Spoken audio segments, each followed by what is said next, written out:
All right, I'd like to call this meeting to order. Can we have roll call, please, Mr. Crowley? Sure, Mr. Raccomando, Present. Ms. Ainello, Present. Mr. Laurentino, Present. Ms. Mahoney, Here.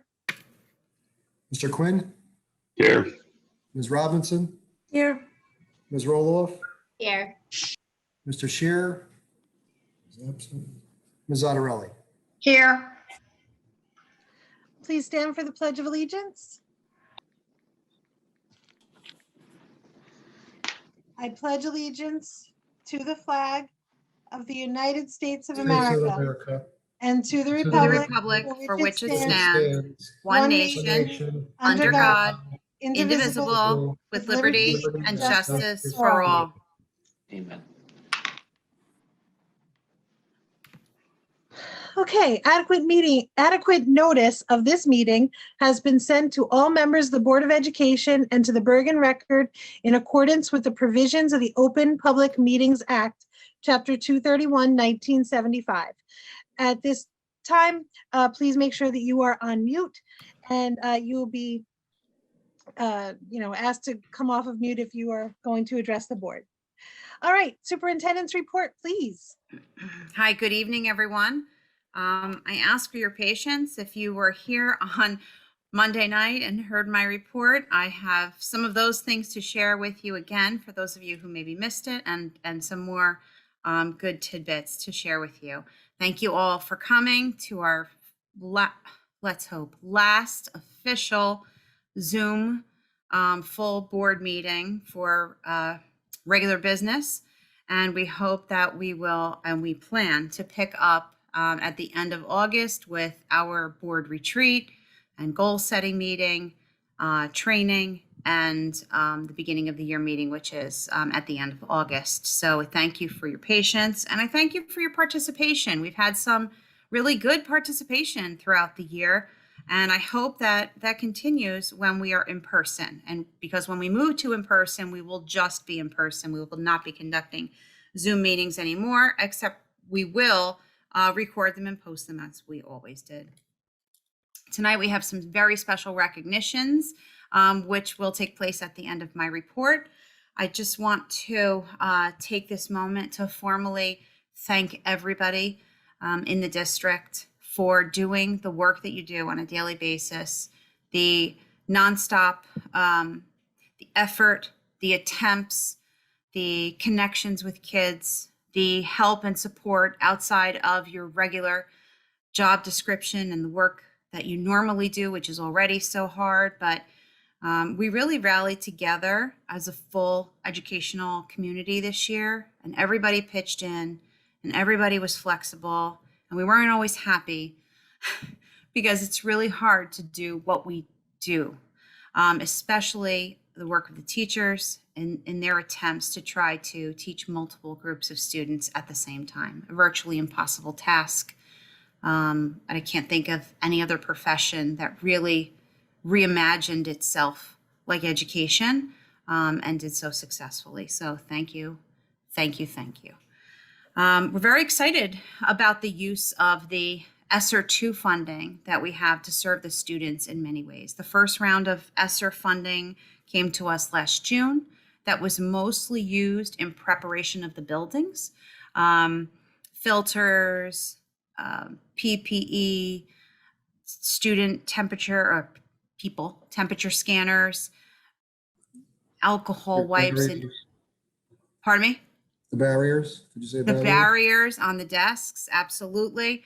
And everything that we needed to ready the school for our students. The ESSER 2 funds are really going to go right to the teachers and the students directly because we pretty much have everything else that we need in that area. But our areas of focus are, of course, the content areas, learning acceleration and remediation in those content areas, advancing technology initiatives, addressing mental health and wellness for both our staff and our students, supporting high quality professional development, and improving school ecosystems, improving where we teach and learn. And you will see the beginnings of those funds being spent to improve programs and services for our students on this very agenda. Every time that we spend money that comes from any of these funds, we identify it in the agenda so that both the board, the public, and the feds know exactly how we are spending it as promised. As we move ahead to prepare and apply for the third round of federal funding, we will be collaborating with our associations and seeking input from the school community. So likely a large portion of the third round of funding may go to facilities projects that have been put off the past 3 years. But all of that, of course, benefits our teachers and our students when we improve our facilities. But like I said, we will be collaborating with associations and the school community. So some of the things that we've built in are additional supplies for extended school year, compensatory services as needed for our extended school year, both for our teachers to provide and for outside vendors to provide if necessary. We have committed to Esy for any summer remediation for students at the middle and high school who need credit recovery. We're taking a look at purchasing tents for each building so that we can expand our lunch options beyond the cafeteria and have some both lunch and classroom spaces outside under some tents, open air, open side tents, just to block from the sun and the rain. We do have our ELL teachers working this summer within the funding to serve our ELL students in an ELL summer boost. We are supporting our IXL grade 7 and 8 or some other online math practice program with the funding. The ELL RAS Kids and RAS Plus for K through 5 is another digital platform for reading, and that will be funded with the grant as well. Summer boost salaries in all of the disciplines, ELL, math, as well as the arts, and you will see that on the agenda this evening. We are hiring a SAC counselor for the middle high school. You will see that. We are hiring 9 interventionists, 3 for each of the elementary schools. I believe we have 4 on the agenda for tonight, and the remaining will be approved probably throughout the summer. A math professional developer / coach for the year to support our teachers in PD within the classroom and support them when they're actually conducting instruction. Learning acceleration supplies, supporting Teachers College Reading Writing Project, Project Read and Word Study. The 13 learning and serving communities I detailed on Monday for the high school.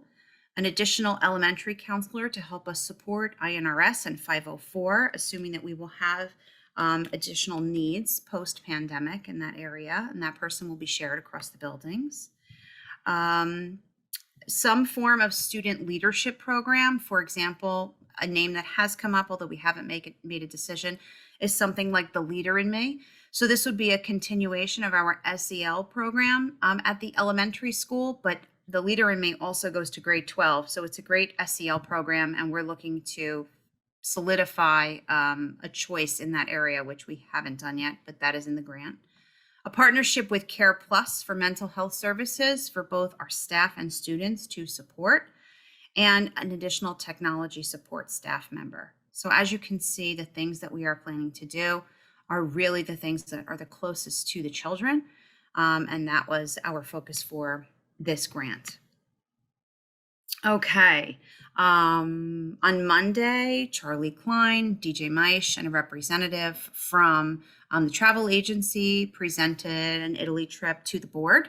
We still have a little bit of homework to do when it comes to the contract, and we need some legal guidance on that. So unfortunately, it's not on tonight's agenda. However, that shouldn't be seen as something terrible. It's just sometimes these things take a little bit of time to cross our T's and dot our I's. So we hope that we will see that in the near future.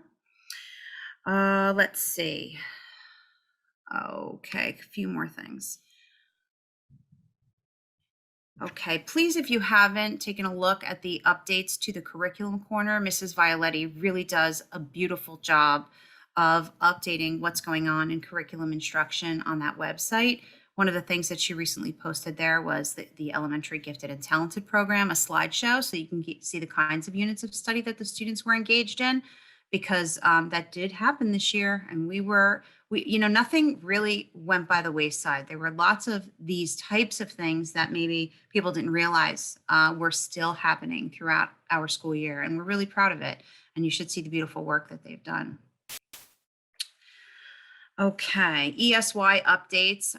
So originally, I think, and I'm not exactly sure why, Long School was slated as the elementary program location. However, it's going to be at Smith School, Washington School, and the middle high school for ESY. Smith School is a better location for some of the students and their teachers with the materials that they need. We're running Alphabet Summer Program at Smith School, and it seems to be the age group that uses it the most. It makes it very convenient for parents who need wraparound care, that those students don't have to be bused for before and after care. So that is the location.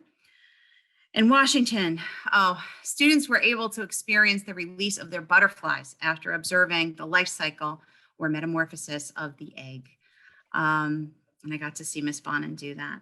Miss Janet conducted a lesson on sun and swimming safety in each class.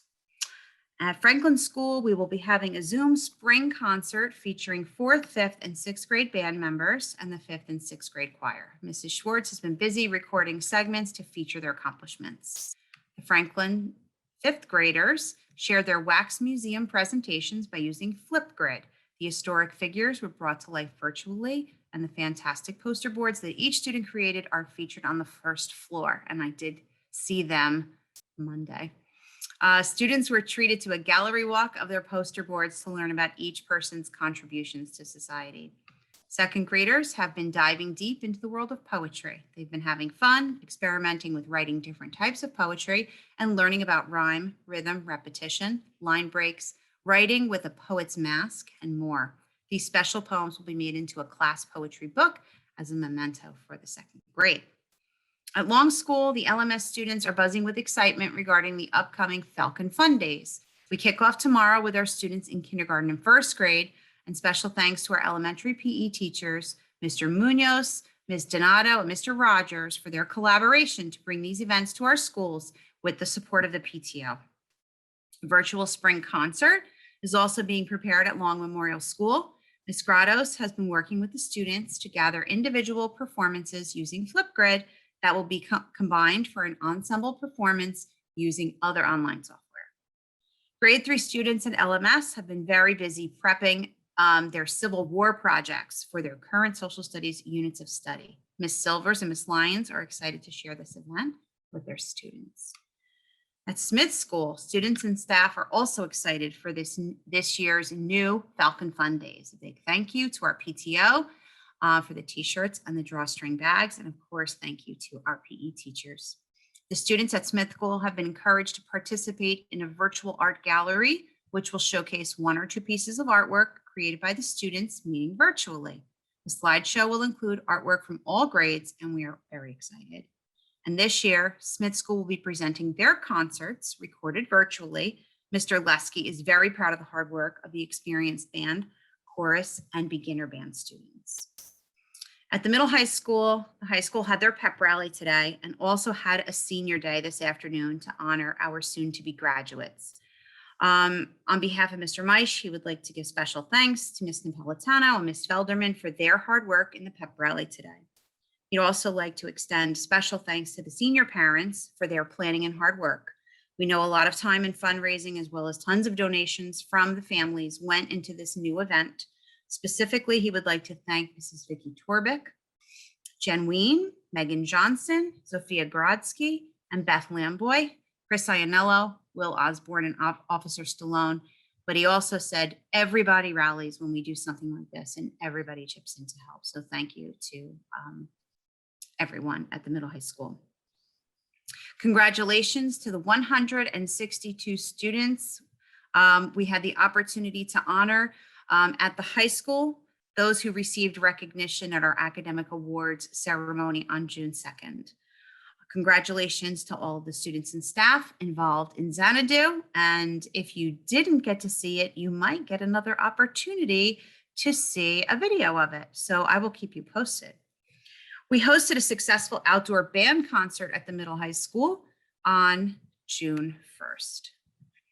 The National Junior Honor Society completed their Share a Book service project. The group held a virtual story time to share some of their favorite books with the elementary school students.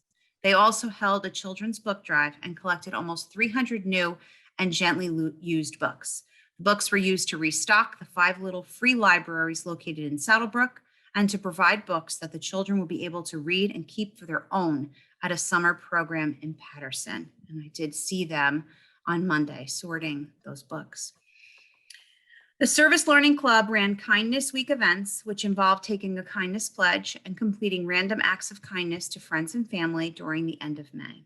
The Service Learning Club is currently running their last service event of the year, collection of summer items that will be donated to families in need and will bring summer fun for kids. The collection will end Friday, and donations to families in need will be made next week. In athletics, Mr. Ianellos and Mr. Meisch send congratulations to our girls lacrosse first team all-league player Lexi Kalari, second team players Ava Parisi and Ariana Toribio. Ava and Ariana were also named to the all-academic team. Honorable mention to Brianna Manzo. Lastly, a huge congratulations to Coach Donato and Coach Myers on our team being selected for the Sportsmanship Award. Congratulations to the Saddlebrook and Bogota baseball team on completing a fantastic, thrilling season, battling down to the last few games, competing for a league championship. First team players, John Hacker, Paul Figueroa, Jonathan Dempsey. Second team players, Michael Garbarino and John Parra. Congratulations to our girls softball first team all-league recipient, Gabby Santora. Second team selections, Abigail DePerry and Ella Marchesani. Honorable mention to Gracie Leone. Congratulations and a huge good luck to our remaining track and field athletes. These athletes have earned scores for them to compete this weekend in the state group championship. Our females, Anna Memja, Caitlin McVeigh, Devin Davila, Julia Bednars, Mariah Torres, and Caroline Caprellian. Males, Zach Hartung, Michael Ramos, Colin Eunice, Joey Quimby, Nick Suero, Matthew Suero, Jake DeJulia, and Justin Stambati. Congratulations to Sabrina Sanchez and Devin Davila on being selected as the BCWCA Multisport Athletic Award winners, and to Brian Stanzione and Derek Muyo for winning the Multisport Award from the BCCA. Lastly, we would like to congratulate Derek Muyo and Gianna D'Alessandro for being selected as Saddlebrook High School Sportsmanship Award winners. And one more thing, tomorrow night, we have our scholarship banquet, which is being held at the Brownstone. And I'm very excited to see all of our academic scholarship recipients take home their recognitions tomorrow evening. The last thing I want to share with you, for those who may not have been here on Monday night, is a prepared statement I have regarding the Washington incident. So please bear with me while I read this prepared statement for you. I would like to address the incident that occurred at Washington School on Wednesday, May 26th. At about 11:25 a.m., a driver experiencing a medical issue drove onto school property, through the fence, past the playground area, and subsequently hit a tree and the school building. Thank goodness no one was in the classroom that it hit at the time. A quick thinking paraprofessional moved the students in her care to a very safe place. No one was hurt except the driver. The noise from the crash was apparently very loud and people were terribly frightened. I acknowledged it was an incredibly scary accident. Our role in an emergency is to ensure the safety of children and the adults within the school and secure the building. We communicate with emergency services and with each other to do so. And within that process is a notification to the parents and the Board of Ed. Understand that when we are first communicating, the message should be simple, that we're all safe. Maybe some instructions are given, but more information is usually to follow. And that is what happened. Parents were emailed that everyone was safe, that we had an emergency at the building, that pickup would be at the parking lot door, and that the afternoon classes would be canceled. At the time the message went out, we didn't know how long the water was going to be off. Apparently the car hit a pipe. And so the afternoon classes had to be canceled. Well, the afternoon time. A crisis team, including trained crisis staff from another school, were on the scene. One of the Washington faculty members was assisting the driver, one or two, I think, until the emergency vehicles arrived. And in addition, 3 administrators were on the scene. Apparently, ironically, I should say, 2 of them were picking up lunch at on the next block in the little strip mall that's there. We're picking up salads for lunch and happened to be there at that moment. So they were there directing traffic even before the police got there. The primary focus of the following moments was to ensure the well-being of our staff and all of our students. The youngest learners are best served by being with their teachers in familiar spaces and following their routines. And that is what we were trying to do at that time. 5 employees were assigned to follow up with parents and make phone calls. Dr. Reisenauer, Tony Violetti, Sonia Otero, Ray Karate, Keith Soroki, and I were all present on the scene. I watched Officer Murphy personally escort each and every student to his or her parent if they came to the regular pickup door by mistake. I watched Miss Laura, Nurse Janet, Dr. Reisenauer, and other crisis members chatting with the students and helping them get ready to pack up to go home. None of their children were in any visible distress. They were all seen by the nurse and evaluated by crisis team members. I waited with Dr. Reisenauer until the remainder of the faculty left, including the ceremonious release of the butterflies I mentioned before, so that they would not perish in the classroom over the long, hot weekend. Dr. Reisenauer and I agreed to shift to virtual for Thursday, May 27th, due to the water and not knowing what it was going to look like. And we agreed that we would have counselors in place at the school on Thursday, May 27th, even though we were virtual that day, for anyone who might need it, students or staff alike. The families of the children who were on the playground were all called and notified of that offer. Please understand, it's nearly impossible to contact parents in the middle of an emergency. We sent out a message and then we followed up as soon as we could. In the event the parents did not receive the message, they would have picked up at the regular time and at the regular door, and that did happen, and there was no problem. Officer Murphy was on hand to assist. The procedures in the aftermath of the accident were executed as they should have been. We followed all emergency protocols and involved multiple emergency services, including the Bergen County officials. Amazingly, it was calm and the building was very quiet after. The events after the incident were remarkably different from the scene that was painted in the Daily Voice article. The district office was never contacted for comment for that article. Had we been contacted, my message would have been this: I believe divine intervention today saved the children on the playground, our employees, and the driver.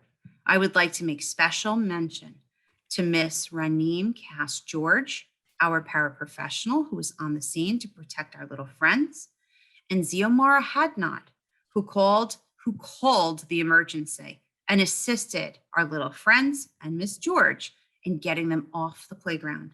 I could not be more proud of the quick action of our faculty and staff of Washington School, the leadership of our administrative team, the commitment of our crisis team, the cooperation of students and their parents, and the emergency services of our Saddlebrook Police, Fire, EMS, as well as all of our facilities and maintenance staff.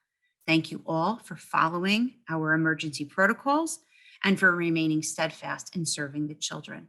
The playground will be closed at Washington for the remainder of the school year, and we will be conducting a facilities committee meeting of the board to discuss options for addressing the playground moving forward. I have spoken with Mayor White, who will support our safety efforts if it requires help from the town, and will collaborate with us as appropriate. And that is the end of my report. Ms. Thank you so Mahoney. much, Mrs. Shanley. Okay, Mr. Karate, do you have a report this evening? Yes, just have a few items just to continue on what Mrs. Shanley was saying about the ESSER funds. We submitted the application for $861,000. We're just waiting for approval, but there shouldn't be any problem with that. Many of the items, like she said, are on tonight's budget. And we want to move forward with the, what was going to be ESSER 3, but they call it ARP ESSER for American Rescue Plan. We were allocated a little over $1.7 million.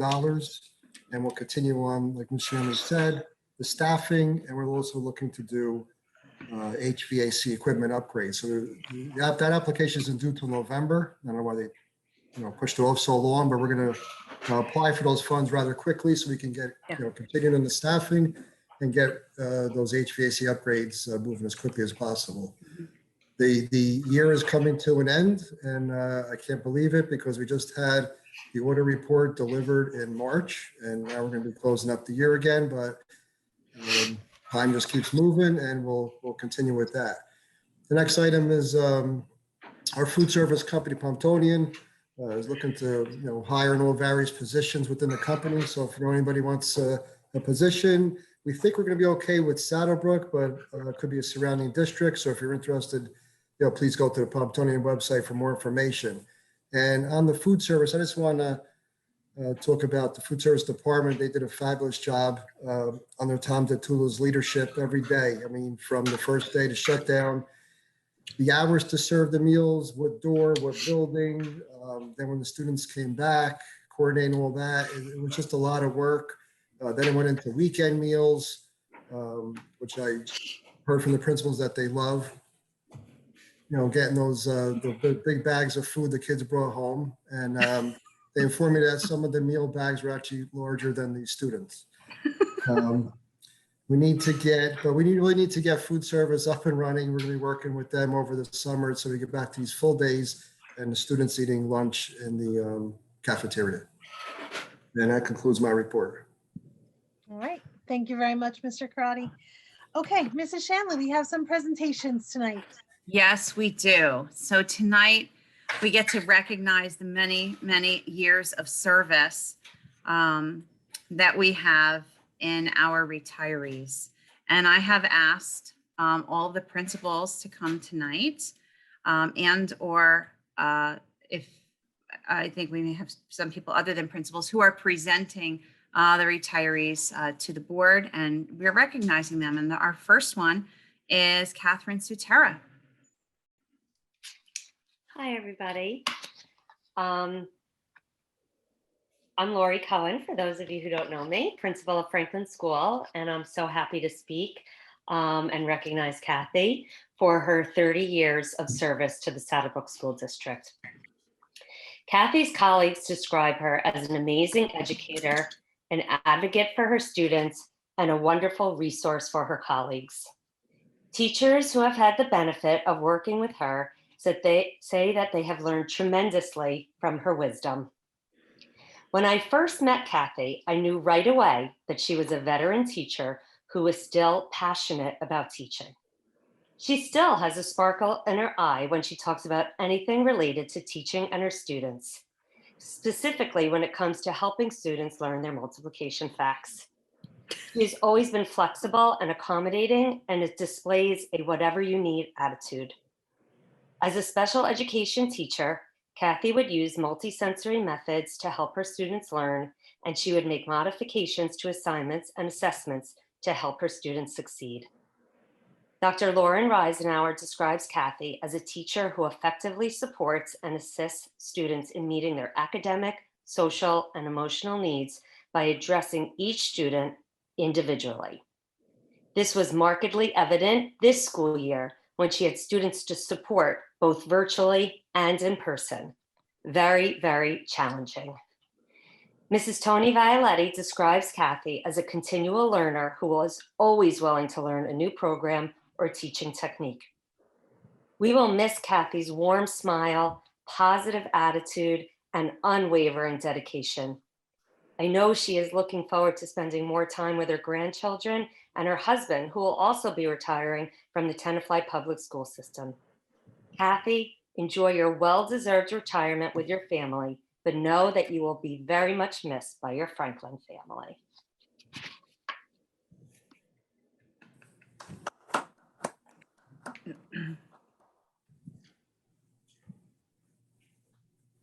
Kathy, did you want to say anything? I don't want to put you on the spot, but if you wanted to say anything, you can. Yes, I would just like to say thank you to Saddlebrook for hiring me back in 1991.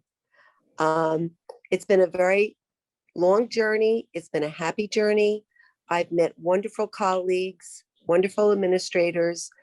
We built a lot of great programs in Saddlebrook, and I'm going to miss everyone truly. And I just wish you all the best in the future. And as I said today, when they gave me my beautiful plaque, thank you. I'm always here for Saddlebrook. So if you ever need anything, just reach out and I'll be more than happy to help. Thank you again. Thank you. Okay. Our next retiree is Richard Willy. Yes, Ms. Shanley, I'll be speaking on behalf of Mr. Soroki and also I'm going to add some words too. So for Rick Willy, first I'll read a few words from your immediate supervisor, Keith Soroki. Mr. Soroki said, I would like to thank Rick Willy for his time and dedication to the Saddlebrook School District and wishes you the best of health in your retirement. I would also like to add that since I've been in the district, you have had 3 different positions within the Custodial Maintenance Association. One, when I first started there, you were a utility person, and that position has crazy hours where one day you would work a morning shift, the next day you could work an afternoon, evening shift. These hours were starting to wear you down, and there was an open position for an evening custodian at Franklin School. You spoke to me about it, we talked about it, and after some consideration, you applied for it and you were approved. As you settled in at Franklin, I witnessed your drive and work ethic that was, that was your building to clean and maintain. I believe you enjoyed the steadier hours and that made your work and your life better. I am glad that worked out for you. And I also want to thank you, Mr. Willy, for your 30 years of dedication to the district and school community. Thank you.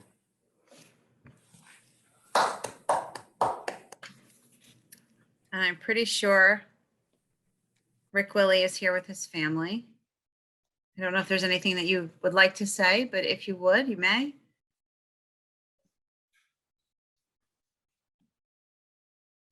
Okay. All right, the next, There you go, Deb. go Hello? ahead. Okay, Hello, there you how are go. you? I'll tell you, I came in 91 too, and Kathy, and I'll tell you, these 30 years went very quick. Very quick. I just can't believe how much time has passed. I too also would like to thank you for the plaque that Keith Soroki dropped off at my house today, for the my recognition of time of service there. And I'm really looking forward to being able to sleep as long as I want and whenever I want. And God bless you all. Same to you, sir. Thank you. Bye-bye. Put me on mute. Thank you for joining us. Okay. Okay. Our next 4 retirees are dedicated paraprofessionals, and our first one is Julia Klein.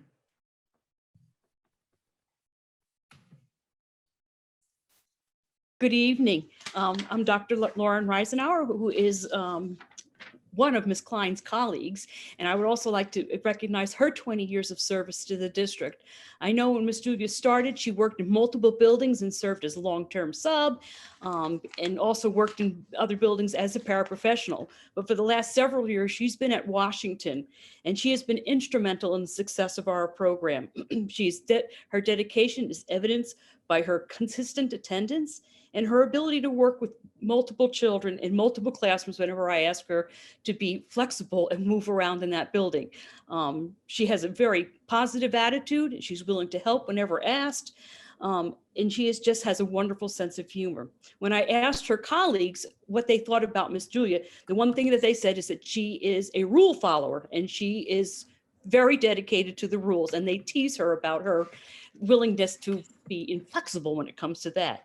But they also rely very heavily on her for her mathematics skills. When the paraprofessionals are having difficulty figuring out their pay schedules and pay periods, they all went to Miss Julia because Miss Julia has a background in mathematics and she could work it out to the penny for them. Great. So they relied very heavily on her, and she was always willing to provide them support. As an administrator, I'd personally like to thank her for all her willingness to just help me out when I asked her. Again, she is extremely flexible and she works very hard with the children, her colleagues, and the parents. She will be very missed at Washington, and we hope that she has a very wonderful retirement, but comes and visits very often. Thank you, Ms. Shanley. Thank you, Dr. Reisenauer. It's my understanding that Julia is not with us tonight or couldn't be with us tonight. So unless. That's correct, yes. Okay, so our next retiree is also a paraprofessional, Patricia Pellegrini. Okay, hold on. That's me again. I have the next three, so I feel like I'm hogging the mic tonight with all That's all right. There is no one quite like Pat Pellegrini. Pat has worked for the Saddlebrook School District for 23 years. I only had the privilege of working with Pat for 6.5 months before the school closure last March. Yet I feel as though I've known her for a lifetime. That's because I learned right away that Pat is who she is with no false pretenses about her. She is funny, sharp, witty, caring, and has that quintessential firm but fair way that only gifted educators can execute effectively. I fondly remember our chats while supervising the children during the lunchroom and recess last year. I can still see her taking students for walks in the hallway for their much needed breaks. Pat would chit chat with them as they walked, and she would listen to them like there was nothing else going on in the world. Pat loved connecting with the teachers and the students, and she continues to reach out with texts and emails for every holiday and just to check in. I know she is enjoying her days as a full-time grandma, but we miss her and her sense of humor at Franklin School. Thank you, Mrs. Cohen. I think she's here on the Zoom though. Is she? I don't think she is. I don't think she is. Okay, I thought you said she is. No, she is not. Okay, so our next retiree is Frances Roman. Okay, I'm out of order in my paper.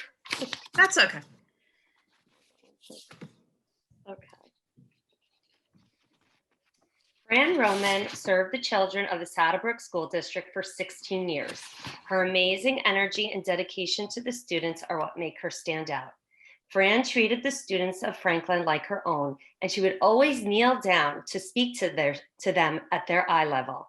She was always smiling and literally running around Franklin School, willing to help out wherever she was needed.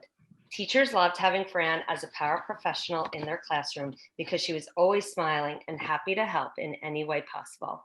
It's only been a few weeks since Fran has retired, and we miss her so much already. Thank you, Fran.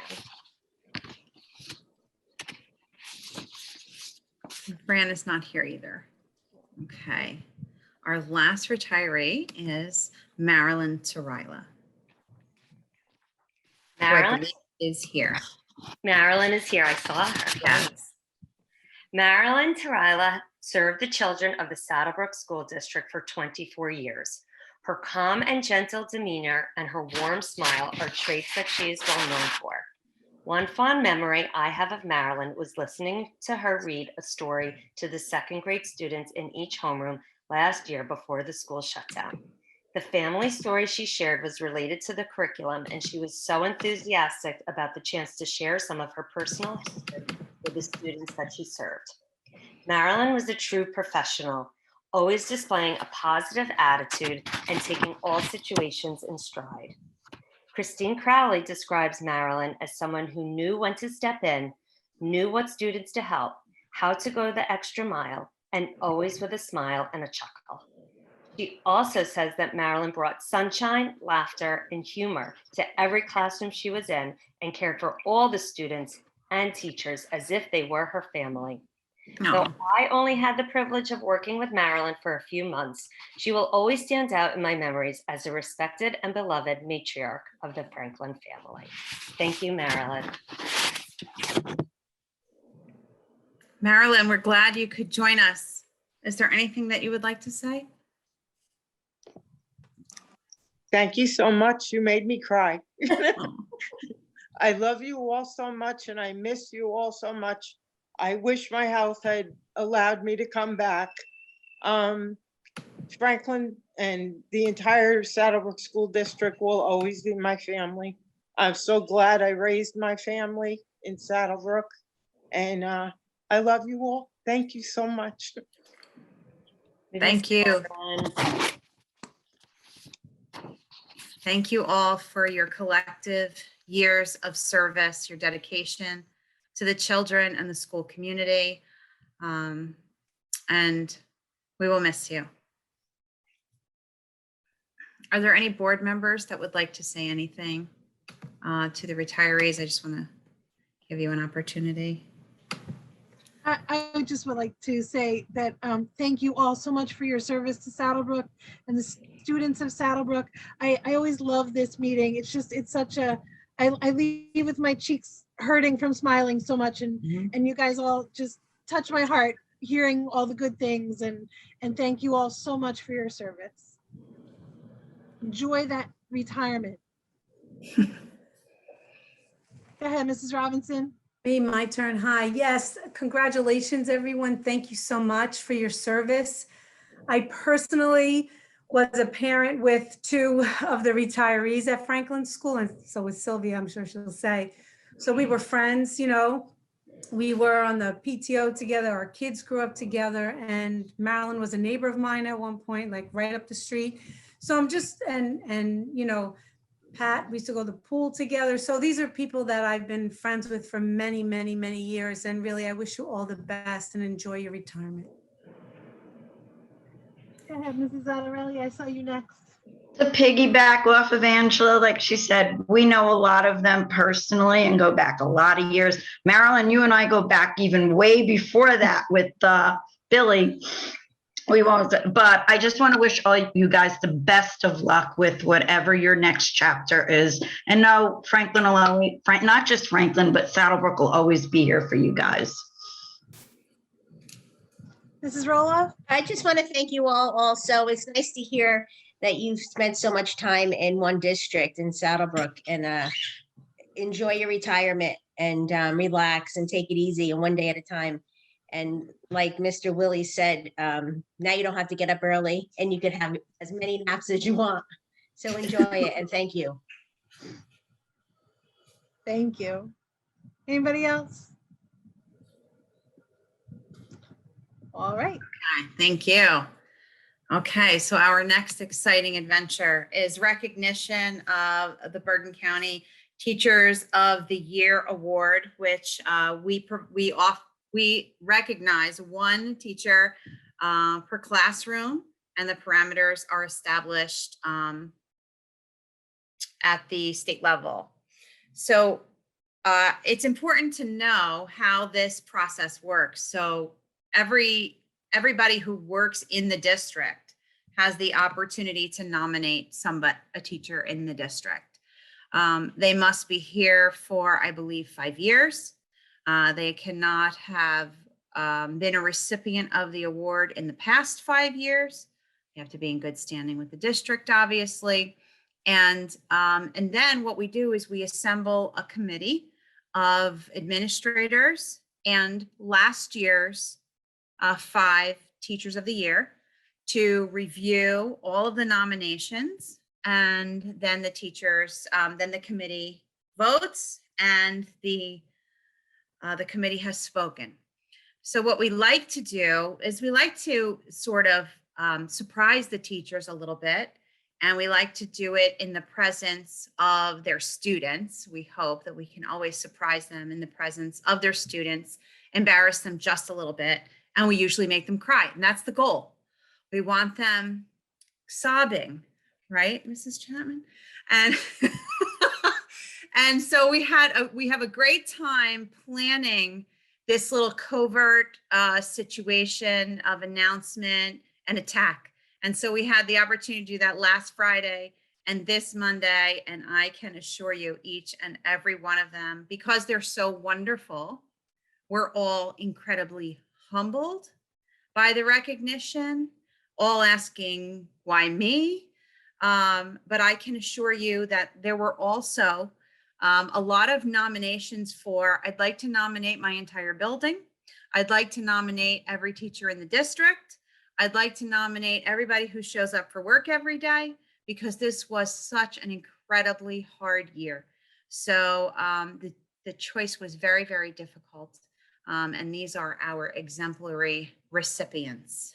So first, I would like Dr. Reisenauer to present to you. Oh, and by the way, these recipients get a few things from us. They get a flower, and they get a package of catnip cookies because they're the cat's meow, and they get to choose. There's usually a luncheon, but that's been canceled the past 2 years. They get to choose a parking spot at their building, and that's usually the best part of the award and recognition. They will get a flame, a beautiful acrylic flame with their name and the recognition, but there's a little backlog on manufacturing these days. I don't know if anybody heard that, and they haven't come in yet. So Dr. Reisenauer, if you could present your Teacher of the Year. Thank you. I would like to acknowledge Miss Emma Bonin-Wheatley. She is our Teacher of the Year. Emma started in the district at Long School. She was there for 2 years, but asked to pursue her passion at preschool, so she moved to Washington 5 years ago.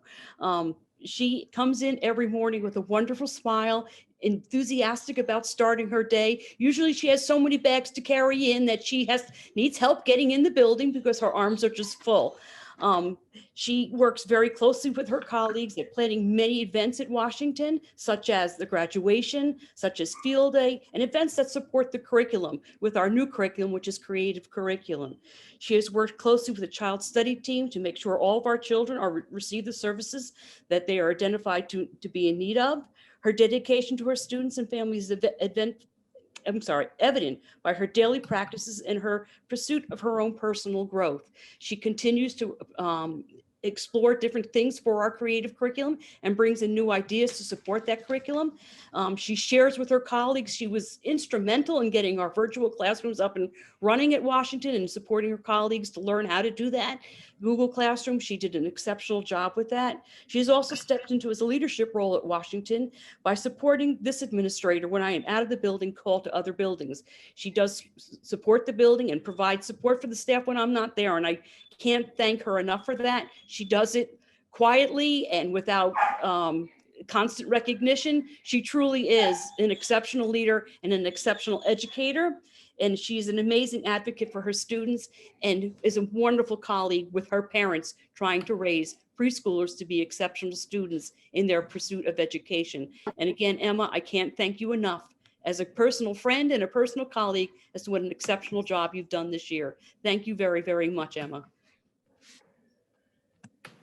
Miss Shanley? Yes. Emma, would you like to say anything? Yes, I would. She got me crying. Thank you so much for this amazing honor. I'm so grateful to be a part of the Washington family. It's been my home for the past 5 years, and it really is so amazing. It's so rewarding working with my kids day in and day out.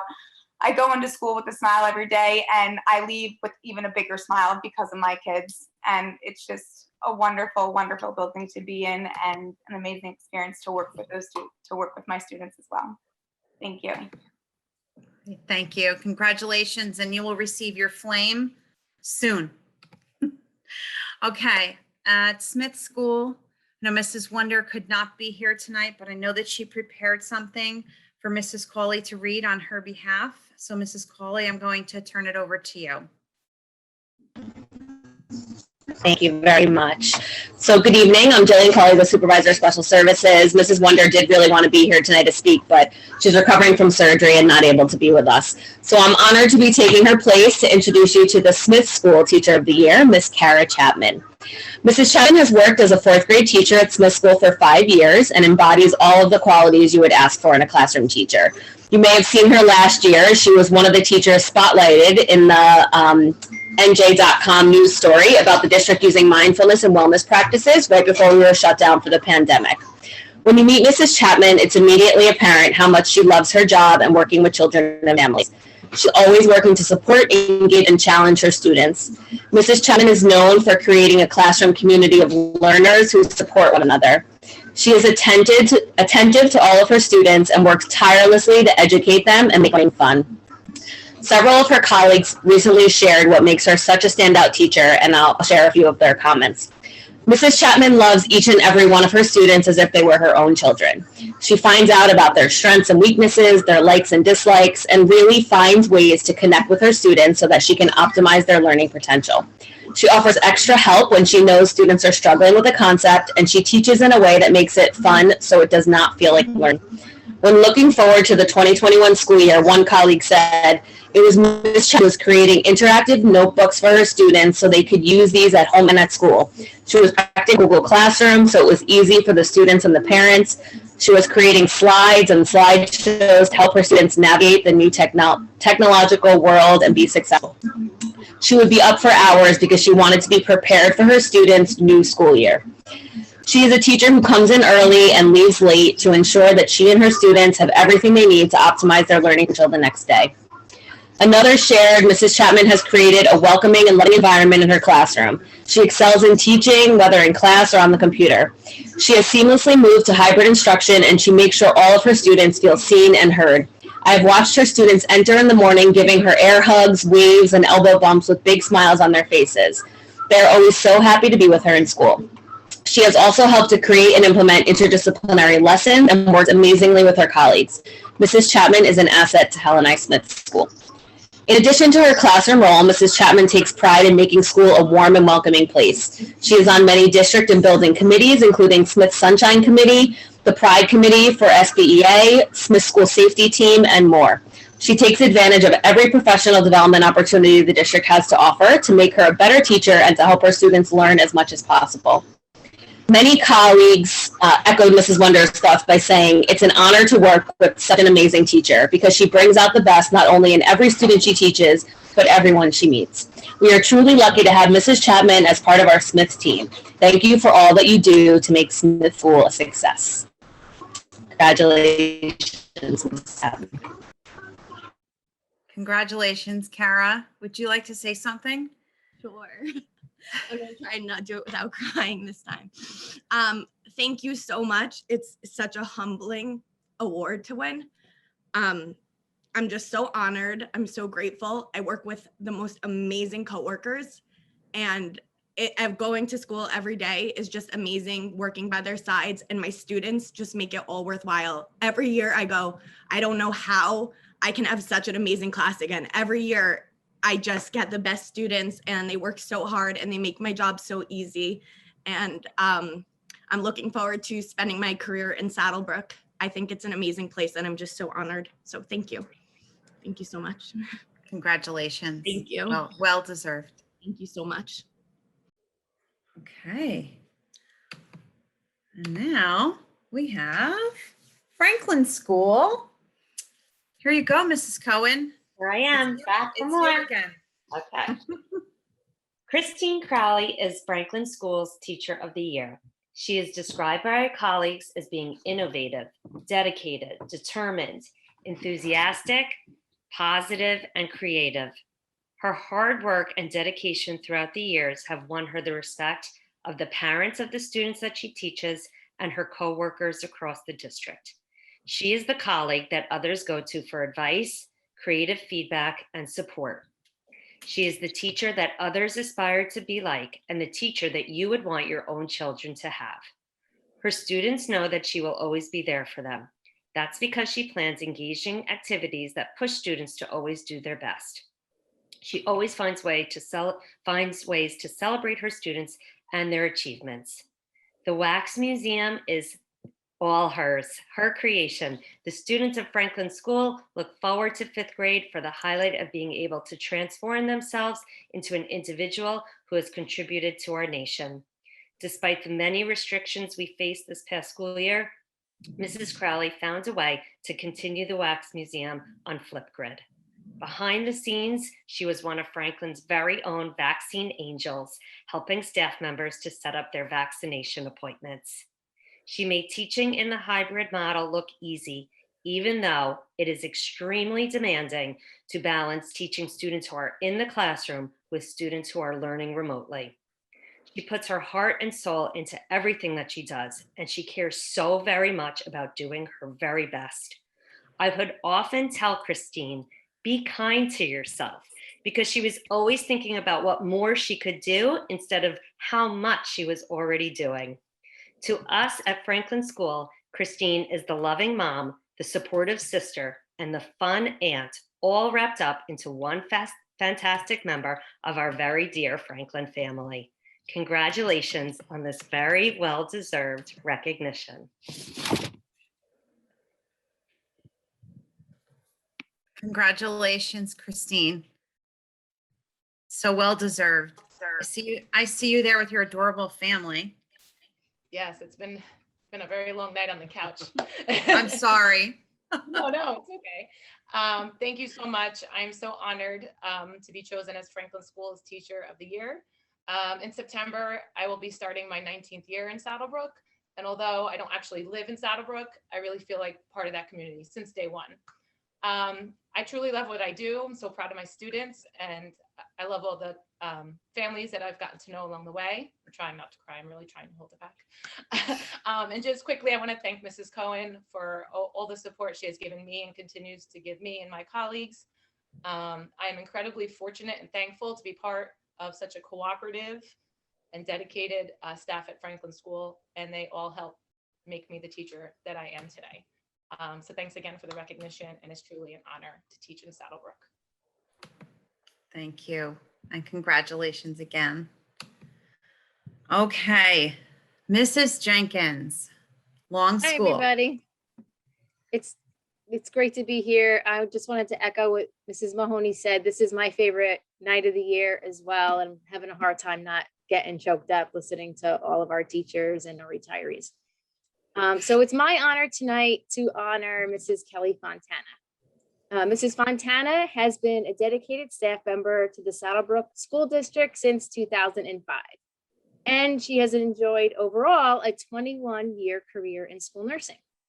Mrs. Fontana has played a pivotal role in the health and safety of our students and staff at LMS this year, and in ways that she has never been called upon before. On a daily basis, she's monitoring the health status of every single one of us in the building. She's a steady resource to each of us. And as a school nurse during a pandemic, it is likely that she now feels like she's been working like an on-call nurse, probably very early in her career. She's a key communicator, and that can be called upon well after school hours and on the weekends. I think there were probably many occasions this year where we called each other and we found out the other one was in ShopRite and we needed to just get back in the car in just 10 more minutes. And we would be involved in some contact tracing or what have you that the pandemic brought to us. Her approach is always kind and always compassionate. Our teachers have certainly moved mountains this year with regard to flipping their instruction upside down. It would be truly, truly difficult to identify one standout teacher in this regard. However, Mrs. Fontana's efforts have been notable in profound ways that often might go unnoticed. And she never seeks a pat on the back. She just keeps plugging along and navigating all the uncharted courses that she's encountering. Regulations change and she pivots into a new direction. Parents have a concern and she stays late at school to make sure everyone receives a response the same day as their inquiry. Students are facing emotional issues due to the impact of the pandemic, and she quickly collaborates with colleagues to provide a family with resources. At the start of each school day, she's at our front door and she's welcoming in students and chatting with parents. She knows every single student in our school by name, and she can also tell you something about their family. Her day truly never ends, and she keeps going, she keeps smiling, and she keeps reassuring us that we will get through all of this together. LMS is beyond fortunate to have the dedicated service of Mrs. Kelly Fontana. She's passionate about her career as a school nurse, and she cares deeply about all of us. I cannot thank you enough, Kelly. We all love you so very much.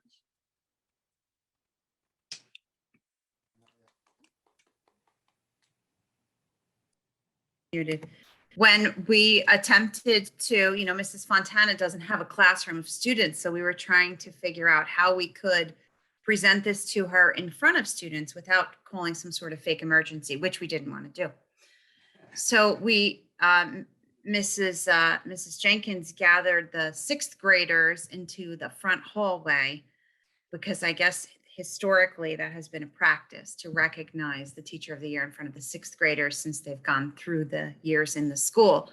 And so we were standing in the hallway and Mrs. Fontana came out of her office and all the 6th graders were standing there when Mrs. Jenkins read the announcement. And Mrs. Fontana said, "Oh, I thought we were doing a drill or something," because all the kids were in the hallway. And I said, "No, it's not a drill. The drill's for you, Mrs. Fontana." So it was really funny to see her face completely caught off guard. Kelly, is there anything that you would like to share? Congratulations to you. Thank you. I'm quite honored for being, receiving this honor. It is teamwork. It is everybody working together. This year was very, very challenging. And the teachers, the other nurses, the administration, all the staff members came together, worked together, and it just all pulled together. And it was a long year, but it really, really came through in the end. And I'm just so thankful to be part of Long Memorial School. This is where my children went, so I feel like the legacy is there. And I love living in Saddlebrook. The students, I'm in the school district of Long, so I see the students outside my home as well as at school. And I just absolutely love working in Saddlebrook. I love working for Long. And I'm just very honored with today. Thank you.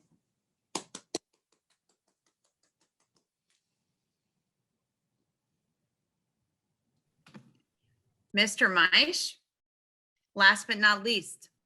Yeah, I was just going to say you saved the best teacher of the year for last. Hi, everyone. I'm DJ Maish. I'm the principal at the middle high school. It's my absolute pleasure to introduce our teacher of the year. It's Carol Rabe, our school nurse. It's funny as you talk about what they did at Long. We didn't really, but we kind of did a fake emergency to get Carol in front of some students.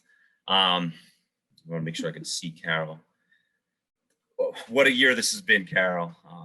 She had to deal with me every day, which adds to her qualifications for this honor.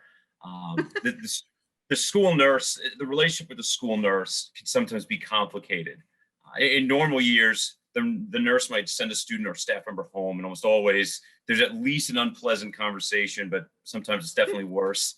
I personally run and hide when I see Carol come into my office. It's usually bad news, unfortunately. But in years past, it was, hey, someone got hurt in gym. I don't think it was an accident. Obviously, this year, we took that to a whole new level. This year, her role was completely redefined. She still dealt with the normal school stuff, but also had to be an infectious disease expert and a contact tracer, and nobody received more questions. Even me, I was like, "Hey, Carol, my kid's got a runny nose. What should I do? Do I come in? Do I have to say, because it was so crazy this year, and I imagine half the people on this meeting who have children at the middle high school or work there were doing the same, asking Carol questions, about, hey, I traveled. What does that mean? Hey, I'm partially vaccinated. What does that mean? So it's definitely been a crazy year, but we made a joke that we connected every holiday to tell people they needed to quarantine. That included Christmas Eve and Thanksgiving. We were on the phone with parents saying, hey, sorry, bad news. You quarantine, which, as you can imagine, always goes over great. And Carol was always on the front lines of that. Her hours this year increased. They included weekends and holidays with no extra pay. We had to close 4 times at the middle high school, and every single time she had to deal with unhappy students, unhappy families, and unhappy administration pushing back at her. As crazy as this year was, she kept the ship afloat and was always a calming presence in anything but a calm year. In my opinion, there's no one more deserving of this honor. She's the nurse in the largest building in the district. Her job is crazy enough in a regular year, and it's obviously been 1,000 times harder this one. Hands down, we don't get through this year without her. She was fully committed to the school and the children we care for. On top of all this, we ran 2 biggest loser weight loss competitions among the staff. Probably not even mentioning this. And she was the one managing and calculating all the weights that were coming in. And of course, everyone sent them in late. So would have to, hey, I still need this person. I still need this person. I don't even know if I'm allowed to mention this, but she was only out of the building one day this whole year. And as you could imagine, it was on a virtual day. She was in the building every single day with kids this whole year. To me, that speaks to her commitment, to what we do here.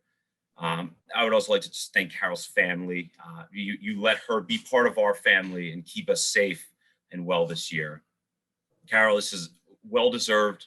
You received the most nominations from your colleagues, and your value to our school was on full display more than ever. Like I've said to you many, many times, I couldn't have made it through this year with anyone else or without you. Congratulations, Carol Ray.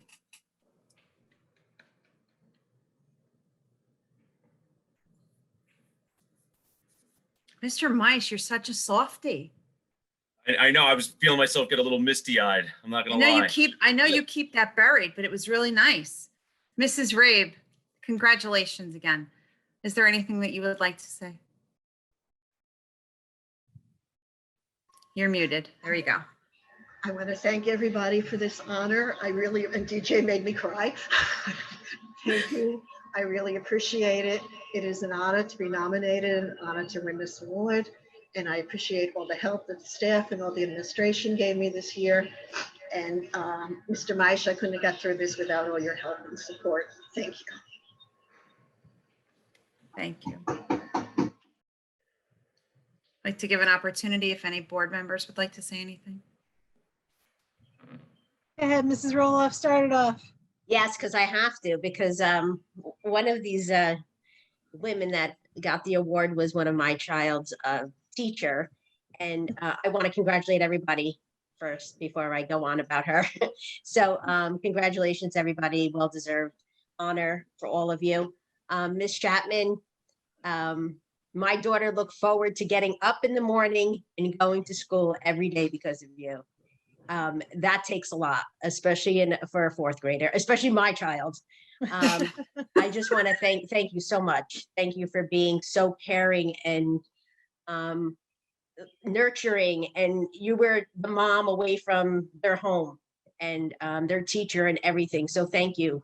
Well-deserved honor for all of you, and you, Ms. Chapman. Thank you. Thank you. Mr. Laurentino? I have to unmute myself. This is such a unique year where every teacher could have been Teacher of the Year, because I guarantee none of you has had to deal with a pandemic in college, but we only had to single out 4. And I think the most important asset to any organizations are people. And I think the commonality among these 4 is you just see the heart, the dedication, the commitment that they have. And it's really great people like you that makes our district so wonderful. So it's really great to highlight in a pandemic year where everybody deserves it, to see the 4 of you deserve it. So it's very well deserved. And thank you for everything you do for our district. Thank you, Mr. Laurentino. Mrs. Otterelli? I would like to congratulate each and every one of you, for starters. And Michelle, I am so touched by what you said about Mrs. Chapman, because I've watched Kara grow up, and it was just so overwhelming to hear these wonderful things about her. I always knew she was going to go places. Kara, to you and to all. Thank you. I would also like to congratulate you. You guys are an inspiration to our district and our teachers and all of us. And I thank you so much for all of the hard work that you do for our students and our staff. And just thank you so much. You guys have gone all above and beyond this year, and even more so. So thank you all so very much. Anybody else? Did I miss anybody who wanted to say anything? Mr. Mr. Raccomando. Raccomando. Sorry. Thank you. Well, Ms. Bonan, Ms. Chapman, Ms. Crowley, Ms. Fontana, Ms. Craig, congratulations. You have definitely set the bar high in such a difficult time. Ms. Chapman, I've personally saw you get kids engaged on a huge snowstorm where they weren't even thinking about the snow. They were thinking about what you were saying. And how I know this is because I was engaged too. I didn't care about the snow. I want to see what you guys were doing. So you are amazing. And I just have to say how lucky our kids are to have such amazing teachers in this district. And you know what? The nurses, I'm proud of you guys. You gave up a lot. So thank you guys all so much for all you do. We truly appreciate it. Thank you. Anybody else? All right. Wow. Okay. Okay. It's a tough act to follow now. Yes. It's like now we have to get down to business. Yes. Normally, if we at this meeting, we would take like a 5-minute break and have like cookies and stuff out in the hallway. Right. So I'm sorry that we don't have that for you today. Okay, but I think it is time to open the meeting for public comment for agenda items and policies only. So if there's anyone who would like to speak tonight on agenda items and policies only at this time, please go to the participants and find the raise your hand.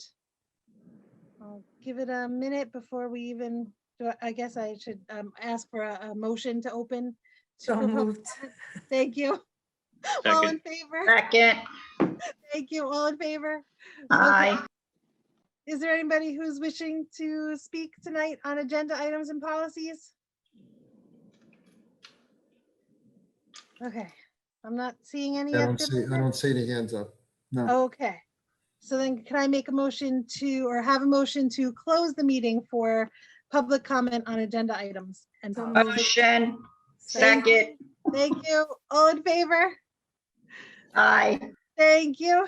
Okay, so then it is time to go through our agenda.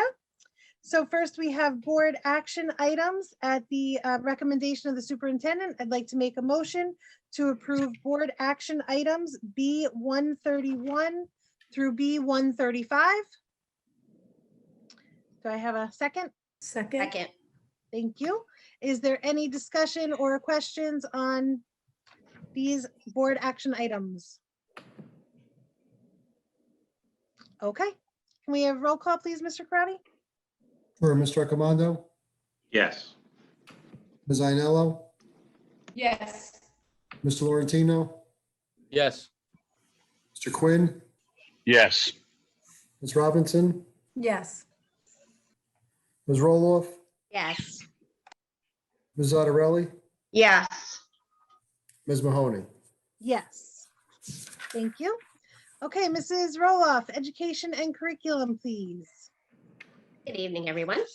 And I just want you to know that I cried when they were talking about Miss Chapman, so I just had to say. I'm not an easy person to cry either. Okay. At the recommendation of the superintendent, I make a motion to approve the following items: E122 through E132. I think 133. 133. Okay, 133. Thank you. Do we have a second? Good. Thank you. Is there any discussion on those items? Questions, discussion? Okay, roll call, please. Mr. Accomando, Yes. Ms. Ainello, Yes. Mr. Laurentino, Yes. Mr. Quinn, Sorry. Yes. Ms. Robinson, Yes. Ms. Roloff, Yes. Ms. Zattarelli, Yes. Ms. Mahoney. Yes. Okay, Bef- finance Bef- budget. Oh, sorry. Sorry, Ms. Mahoney, before you get to ask Mr. Quinn to move the items, I just want to make sure the board members, we made a last minute change. We're trying to hold out for F472 if we would get the ESEA allotments, and we did not. So the action will be revised to say approve the submission of the IDEA grant and accept the allocations and accept the allocation for the 21-22 school year as follows with just the IDEA amounts. And I think that was Okay. Okay, Thank you. Mr. Quinn? Yes. Let me get back to where we are. At the recommendation of Superintendent, I make a motion to approve the following items. That would be F443 through F473. Okay, do I have a second? Second. Thank you. Any discussion or questions on those items before we vote? Just real quick, just a comment. I'm happy we're getting all this money then, and really happy about how we're spending it to help students, and appreciative to see all the plans in effect and all the programs and how we're using our funds for intervention and for counselors and for all the things our students need. So I'm really happy to even see it on here, that we have all this money and that we can spend it in such a way to focus on our kids. Thank you. I second that. Okay, anybody else? Okay, roll call, please. Mr. Accomando, Yes. Ms. Iannello, Yes to all, but I'm going to abstain. In F443, check numbers 2460 and 2757. okay. Mr. Laurentino, I'm going to say yes to all, but I'm going to abstain under F443. Check numbers 2498 and 2794. okay. Mr. Quinn, Yes. Ms. Robinson, Yes. Ms. Roloff, Yes. Ms. Zattarelli, Yes to all, but under F443, check number 58788, I will be abstaining, and I will be abstaining from F473. okay, thank you. And Ms. Mahoney. Yes. Okay, so all items pass. Okay. Okay, Mr. Laurentino, policy, please. Okay. At the recommendation of the superintendent, I make a motion to approve the following items. P7522 and P7523. Second. Thank you. Do we have any discussion or questions on those items? Okay, roll call, please. Mr. Accomando, Yes. Ms. Iannello, Yes. Mr. Laurentino, Yes. Mr. Quinn, Yes. Ms. Robinson, Yes. Ms. Roloff, Yes. Ms. Zattarelli, Yes. Ms. Mahoney. Yes. Okay, Mrs. Zattarelli, we have something in negotiations tonight. Yes, we do.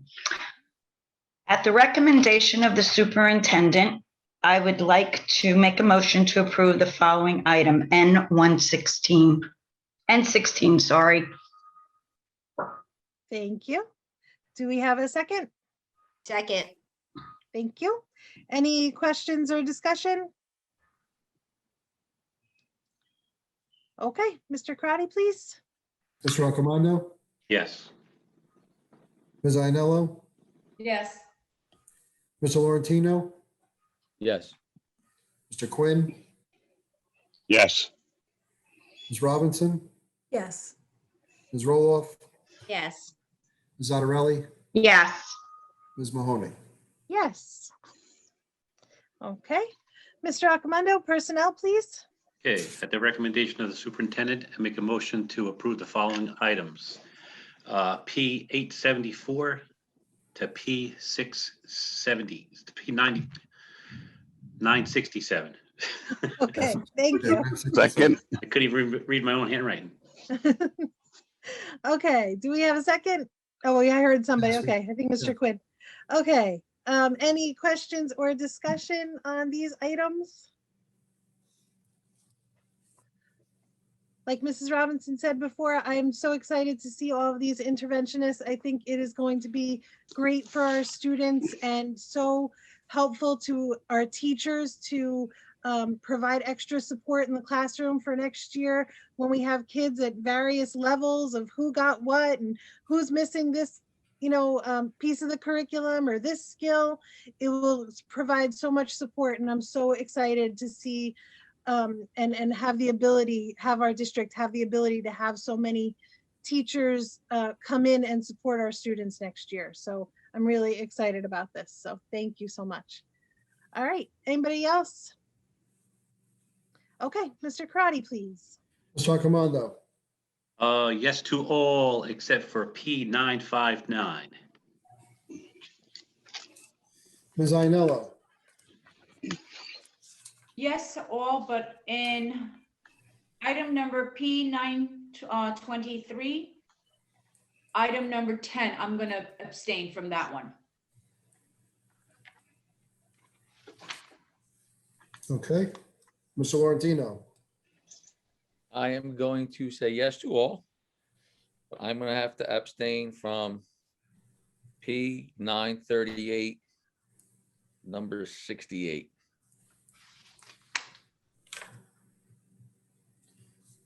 Mr. Quinn. Yes. Ms. Robinson. Yes. Ms. Roloff. Yes.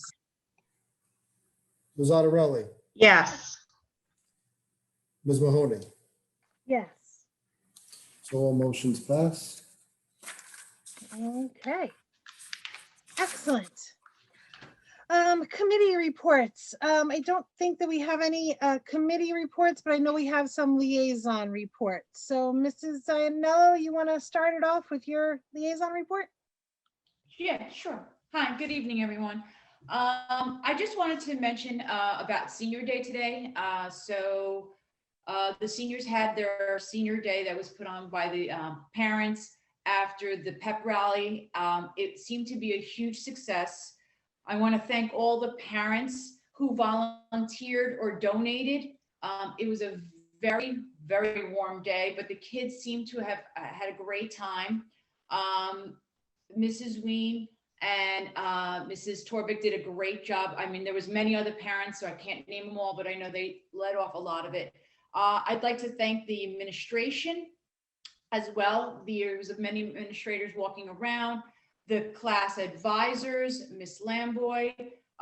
It was a really great day for the kids, and they seemed to really have a lot of fun, and a lot of great gifts that were given out by a lot of parents who donated. So again, clap, hands to all of you. Thank you for making a great day for the seniors. That's great. Thank you. Okay. Anybody else have liaison reports? Mrs. Otterelli? Hey, Franklin School had their PTO meeting last night. They're doing a Father's Day chocolate sale. You can order online through Sunday, June 13th. The Falcon Fun Days are coming up, and the PTO purchased shirts and ice pops for each child and staff. Graduations are coming up on the 21st, and they also purchased t-shirts for each graduate. And the last day of school, they're purchasing ice pops for everyone and a snack and a drink provided by the class parents. Nice. Thank you. You're welcome. Mr. Arcomando, you have something? Yes. Yeah, Smith School's meetings are all done, but I wanted to thank them and all the PTOs for their hard work also, because it was a difficult year for them too. So thank you guys for all you do, and enjoy your summer off. Thank you. Okay, anybody else have liaison reports that I may have missed? Oh, Mrs. Ainello, go ahead. I forgot to mention our the last middle school PTO meeting, or middle school high school PTO meeting, is going to be on Monday, the 14th at 7 p.m. So hopefully everybody could come and join on Monday. Thank you. Anybody else? Liaison reports that I missed? Okay, correspondence, old business, Have new some old business. business? Old Go ahead. business. Go ahead, Mr. Laurentino. Just I thought this was a place to put it. Several months ago, we voted to approve the play Xanadu by Mr. Ortega. I was fortunate enough to see that play, and the job he did, the job the students did, The theater in the round was absolutely amazing. I think the biggest problem Mr. Ortega is going to have now is how does he top the last 3 years of plays he did? And to me, it's amazing to see that the high school kids put on such a production, especially being as Broadway's been down. I finally feel like I saw a professional play. So congratulations to Mr. Ortega and all the students and everybody that was involved in that production. Phenomenal job. Thank you. All right. Anybody else have anything before we open? Go ahead, Mrs. Roloff. Yes. So I know we mentioned that there would be no more Zoom for our meetings going forward. We've had such great attendance doing Zoom while we're, and I was wondering, for the people who have children, the parents, and for people who maybe have medical conditions and can't get out, or just somebody who wants to, watch the meeting and can't come to our live meetings, why aren't we going to be able to stream them or put them on Zoom for these people? I think that it's important that everyone's able to make the meetings. We've had, like I said, a lot of people coming to our meetings when we are on Zoom, and it would be probably better if we could do both for our taxpayers. To be able to voice their opinion, share opinions, their likes, their dislikes. So maybe we could discuss this a little further on having, I know we have a couple of computer guys on our staff that probably could make it a lot easier for us to Zoom while we're in our meetings. I know other districts also do both. They live stream with the meetings going as well. I think streaming could relatively easily be done. The Zoom interactive piece is a different piece, but instead of like recording and posting, we could probably stream. Or, I think that a lot of people at home like to have their input on some things. And if we do Zoom, they're able to speak up and ask questions. Maybe, like I said, if they can't get out or they're not able to make the meetings. I know that being on the board, I'm rushing around last minute just to sit down at my kitchen table and be on Zoom. So I could imagine for other people who are just trying to get home from work and maybe want to log on and just make the ending or have a comment. I just think it'd be better for everyone to be able to, comment as well as live stream. I can definitely talk to the technology department and see what does it take to do that regularly. I know we've done it for graduations and things like that. We don't currently have our own channel. We have a YouTube channel, but that's not for live. It's for upload. So I need to find out a little bit more. And I can certainly get back to the board, but the rest of the board can comment as to what you think about that. It's something I think that we can look into. Being a teacher in a classroom, if you have 2 Zooms and 2 people trying to talk or whatever, it gets a little like you get this crazy noise. So I think we would have to be very careful about how it was going to work, that people could comment. So we would just have to, I think we'd have to look into the options for it. Just myself watching some of the streamed things that we've had have been difficult to hear everything sometimes, like the academic awards and stuff like that. So we would just have to see if it would be feasible. And I guess our tech guys, like Mr. Shanley said, to see. I think it's a good idea, but it's just working out all the logistics. So we'd have to see if it would be possible. Anybody else? Any board members first? Mrs. Ainello? I think it's something worth looking into. If it's possible, I think it would be a welcome addition. So I think that it would keep our numbers up, and we've had fabulous numbers since we've gone on Zoom. I am concerned that our numbers may go down because of what Mrs. Roloff has said. So it's something to look at. I think it's worth investigating. Ms. Zottarelli, do you have a comment? You look like you were. But you're not on there, something different. Oh, okay. Mr. Laurentino? I was going to echo what Ms. Ainello said. It wouldn't hurt to let's explore what our best options are. If it's interactive, great. If it's just just put a meeting up live so people can watch, great. I think COVID did create a new normal, and I think people have come accustomed to the interaction. I do have some reservations about interaction on the computer, but I would be open to exploring the best way we can reach the public. Okay. Anybody else comments on the Zoom, Mr. Accomando? Oh, no, not the Zoom, something. Oh, okay. I was gonna ask a question on something different. Okay. Let's try to stay on one topic for a minute. Anybody else on the Zoom thing? Okay, so let me go to Mrs. Zattarelli because I called on her first. She had something else. Okay, under new business, since a lot of the mandates have been lifted and there is no, from what I understand, restrictions on people, the amounts, limits, why can't parents come up and watch the fun days on the fields? They're all outside.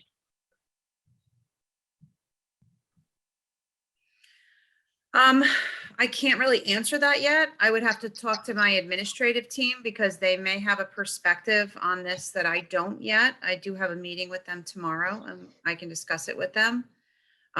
Sometimes they think of things that I don't think of because they're at the building level and they've run these types of events before here, and I haven't personally. So let me run it by them and see. Parents have always been involved, let alone just watching. And I'm not saying they should be. I'm just saying they're all outside. Now there's no limitations. I don't understand why parents cannot just stand on the field and watch. It's all split up. It's not like we're going to have the entire school like we used to. So I would appreciate, because they're starting real soon. Okay. Thank you. Thank you. Okay, Mr. Accomando, you had a comment? Yes, I have a question. Is there any idea of when the lawn signs are going to be going out for the graduates? I did reach out to John Healy today. He thinks that they'll be ready for pickup on Monday. Perfect. Thank you. I did ask him if he could get them on Friday, but he said he couldn't. Everything in the world of production, manufacturing, product, everything is slow and everything is backed up. So it's taken much longer than, unfortunately, we had hoped. All right, thank you. Any other board members before we open to the public for any comments or anything, questions? Could we bring up the item about the graduation and the handing out of the diplomas? Could we discuss that? Sure. So there's a request from a former board member to give a diploma at graduation. So because we don't have anything in writing, I wanted to, I wanted the board to think about what their thoughts were on that, whether that is something we want to, a courtesy we want to afford former board members, and then does it extend to people who are not board members, who are maybe elected officials in other capacities within the community, and so that I could respond to this person. Sylvia. My thoughts on that, and from past experience, we have always given a former board member that privilege. Township officials, no, but former board members, and it's always been for a former board member, a relative, not a friend or a neighbor, but a relative, from what I've experienced, and I don't have a problem with it. Okay. Mr. Accomando? Yes, I thought it was something that we agreed upon a couple of years ago, that we would give that courtesy to former board members. Well, we did. I thought we did too, but apparently we have different memories of that conversation and different notes. And so I wanted to clarify before I granted or didn't grant somebody that courtesy. And I think that moving forward, we might want to put something in policy so that we don't have to rely on anybody's memory or notes. Yes, so I do remember it was the board members, not the council or something like that. But I do like your idea with the a service member coming home and surprising their child. Well, I did. I was giving the board some scenarios of things to consider, things I have seen. and what did they want to grant. So I have seen, you know, older siblings maybe who were surprised home from the military and wanted to give, or active in the military and wanting to give a diploma to a younger sibling or something like that. And that is one of the reasons why I thought it would be good to put something in policy. That way we could identify all of the things that we would like to see happen and where the limits are. I like the idea of a policy, just make it very clear, cut and dry. Okay, Mrs. Robinson, I saw your hand up first. Yes, okay, so as long as I've been on the board, board members, current sitting board members and former board members were able to give their, I thought just their child, their diploma. And I think that's a really nice thing to do, or whatever, a niece or nephew. I think that since we don't have a specific policy, that for now, I'm okay with this particular person doing it this year. But I think we have to have a policy and just set parameters, because just so we just are all on the same page. I think it has to be in writing, specifically spelled out, what we need to do. I think that it's an honor to give your child their diploma, if you were previously on the board. I think that's really a nice gesture. So I'm okay with whatever for now, because we don't have a specific policy, but let's get a specific policy and talk about it as a board and try to set up some parameters so we don't have the question. And there might be exceptions now and then, and that I think would be something we would have to vote on. But in the meantime, that's my opinion. Thanks. Mrs. Roloff, did you have a comment? Yes, if my dog doesn't bark, I'm going to talk real quick. And I think it's a wonderful idea for former and present to give their child or grandchild be up there to be able to present their diploma. So I'm for it. Okay. Mr. Quinn, I see your hand raised. Yes. Yes, we have afforded former board members and, to my recollection, no one else to give diplomas to their children. I don't remember ever extending past that. Until we have a policy, things are kind of awkward and we just kind of keep floating.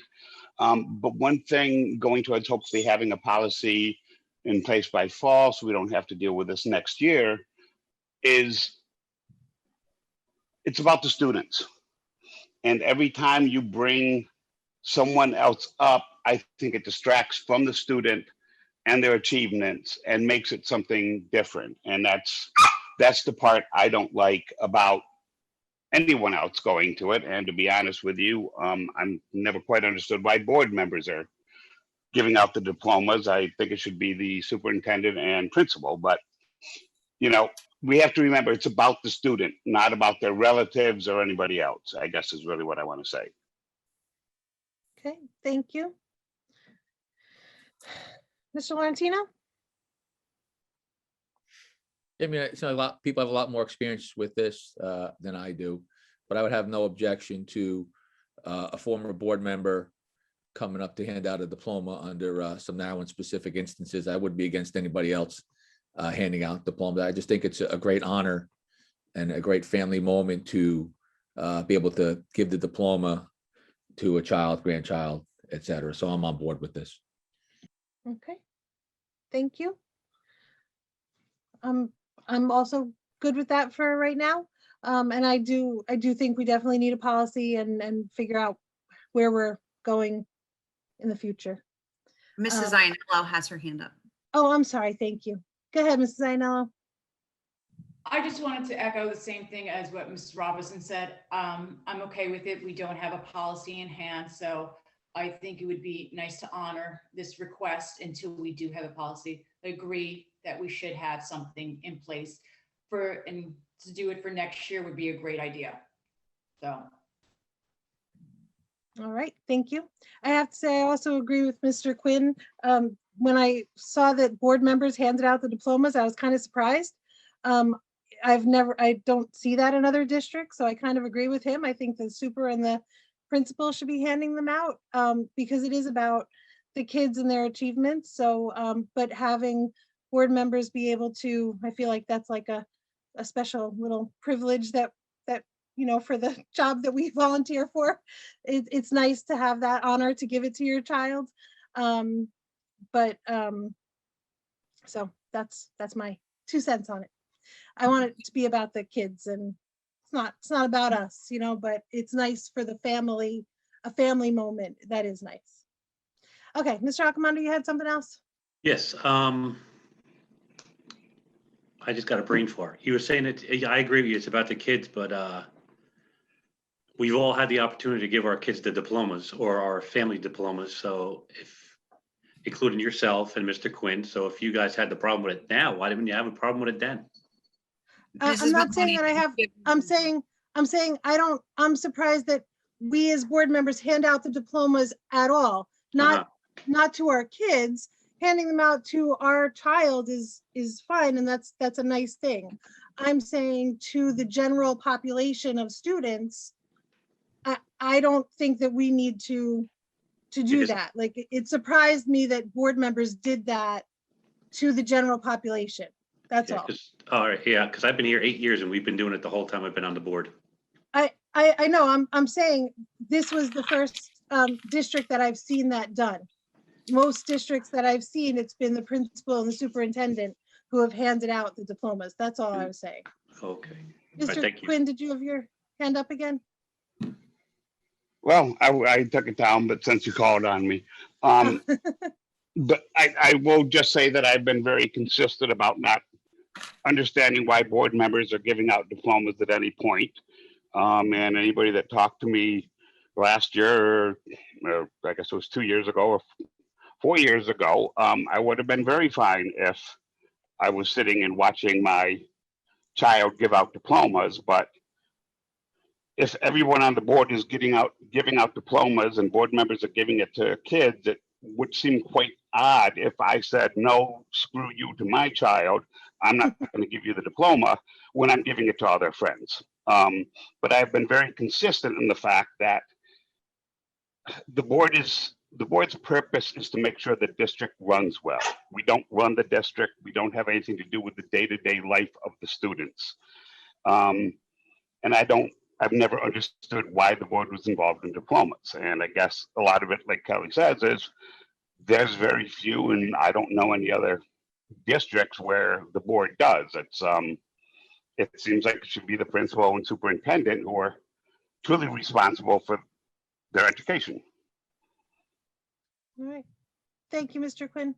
Mrs. Robinson, you have another comment? Yeah, just real quick. My first year on the board was 2003. And since then, the board members had always given out the diplomas. I think it was just something we did as a tradition. I think that's what it is. It was a tradition. However, we could change it if we want to or don't want to. I kind of like, actually, when I think to myself, if the superintendent and principal hand out the diplomas and then board members just get to do their kids, like it's more special, than just giving them out to everybody. I don't care if I have to give out diplomas. That's I like doing it for certain people, but it's not that important. I think it's something we just have to discuss as a board and see what we want to do. And I just want to honor the kids. And like I said, this is just, I believe, something that was tradition for many, many years. That's why we did it. We do it. Okay. Thank you. Mr. Quinn, something else? Yeah, my last comment, at least I hope so. When I got on the board, which was 2013, which would have been January, so that year, I'm not sure if I thought it was a year after that. I could be wrong, but at least my first year, it was just the president of the board that was involved in being up there handing out diplomas or maybe just shaking hands. But it was after I'd been on the board a year or two that the entire board started getting involved in the whole thing. Okay, thank you. Mrs. Zottarelli? Just a comment. Yes, it is an honor and a privilege to do this. And as far as going beyond your child, there are some kids in this district that I know longer than my children. And I feel like they're my children and they feel like I'm one of their aunts. So if they'd want me to give them their diploma, well, I don't see what the problem is with that. Okay. Thank you. All right. Anybody else? Comments, questions, anything? Mrs. Robinson. Not about this. Okay. Just want to talk about on Monday, we talked about when we're going to do our workshop and have our meetings. And I don't know if we came to a conclusion and, what exactly we're doing. I think originally it was, then then Matt Lee couldn't make it the week of our regular meeting. Then we're talking about the 16th. So I just want to know if we have a consensus or we're still discussing it and, what we're doing. I know Marty can't be there the week before. I can't be there the week of. So we're just trying to make sure. I just want to put in my calendar because I believe we said, and you guys can correct me if I'm wrong. I believe we said that we were going to do the training and caucus on Monday, the 16th, I believe it is, and do the regular meeting on Wednesday, the 23rd. Is that right, Mrs. Shanley, Mr. Karate? That's what I have. But I did say this, that having the workshop or, our retreat and then the caucus might be really, really long. Remember, I said that too. So if we had to split it to be back to the Monday, Wednesday for the regular meeting, because if people could meet early on the 16th, remember, that was the other discussion. That's why I don't think we had a conclusion yet. We were deciding or figuring out, is it too long? I think we were going to find out how early people could meet on the 16th and how that would look. So I guess it's still up in the air then, right? I think that's what we're aiming for, but yeah, I can send out an email this week and kind of see how early people can meet on that day. And typically that August meeting, I think we only usually have one that in August, but I could be wrong.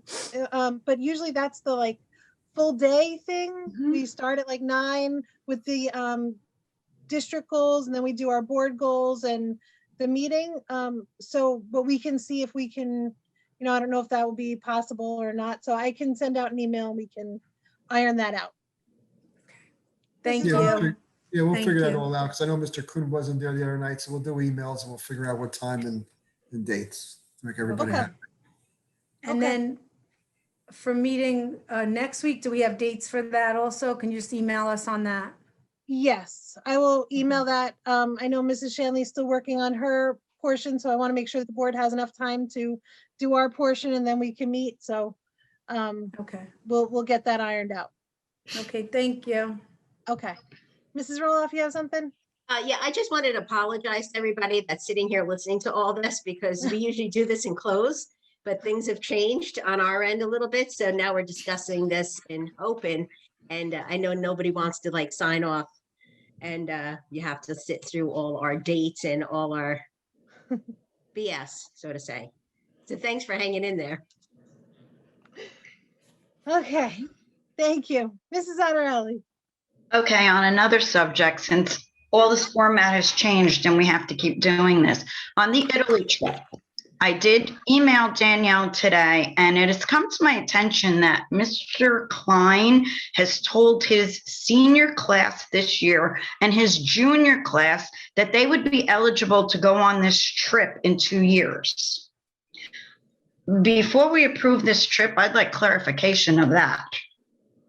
Okay, so I did reply to Mrs. Zattarelli today. Yes, you did.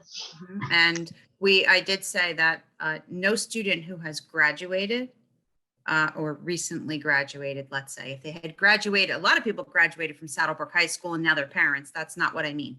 But recent graduates would not be allowed to go on the trip. It is for Saddlebrook students and their adult parents. And or family members. If there's a sibling and there's a parent and they want to pay for the whole family to go, that's fine. But we are not, we're not having recent graduates on the trip. So I don't know. I did not have the opportunity today to check. And I don't really like to respond to speculation when I don't know where that information came from. I realize, probably think that you got it from a credible source. But I didn't speak to Mr. Klein, and so I didn't have this conversation with him. But I would not be presenting a trip to the board for recent graduates. I mean, we had this sort of discussion this year when we had to cancel the Disney trip and what would happen if it got moved to the summer and then the graduates couldn't go. And so, no, I would not make that recommendation. I'm sure our attorneys wouldn't like it either. No, but I don't want to see anybody fundraising for the trip starting now that they're thinking they're going to go on and they're not going to be able to go on. Well, all fundraising has to be approved. So Mr. Meisch, I think most of the fundraising actually goes through Mr. Ryanello, if I'm not wrong on that. But Mr. Meisch, and we shouldn't be fundraising without approval. So we're not fundraising for a trip that hasn't existed. I mean, that hasn't been approved, doesn't really exist yet. Perfect. They could be fundraising for the Latin Club, but that's not necessarily fundraising for this trip. All right, thank you. Mr. Accomando? Are we approving the trip tonight or? No, it is not on the agenda. Okay. No, it is not on the agenda because we have to get contracts and paperwork and things Okay. reviewed by our board attorneys. Because I know they wanted to get it rolling, so. I know they did, and I apologize that they couldn't get it done, sooner, but maybe with the other meetings that we're going to have this month, if we get things looked at. If not, it'll be August, hopefully. Sounds good. Hopefully. All right, thank you. Okay, any other comments before we open to the public? Okay, can I have a motion to open the meeting for public comments? Motion. So move second. Thank you. All right, I already see a hand, so I'm going back to my statement. Residents are requested to state their names, addresses, and subject matter. In the event it appears the public comment portion of the meeting may exceed 45 minutes, the presiding officer may limit each statement made by a participant to 5 minutes duration. Issues raised by members of the public may or may not be responded to by the board. All comments will be considered and a response will be forthcoming if and when appropriate. The board asks that members of the public be courteous and mindful of the rights of other individuals when speaking. Specifically, comments regarding students and employees of the board are discouraged and will not be responded to by the board.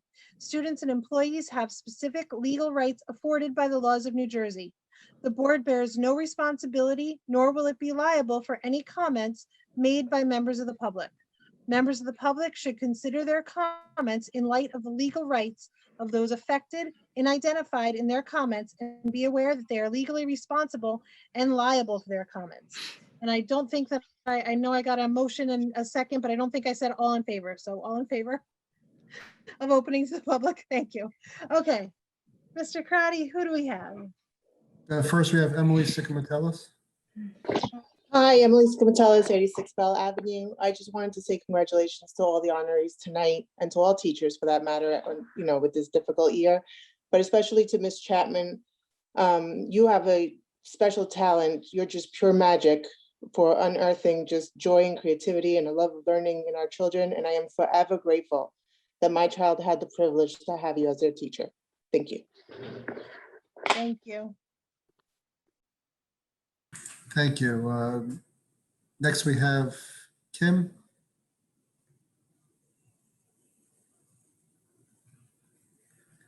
Hello.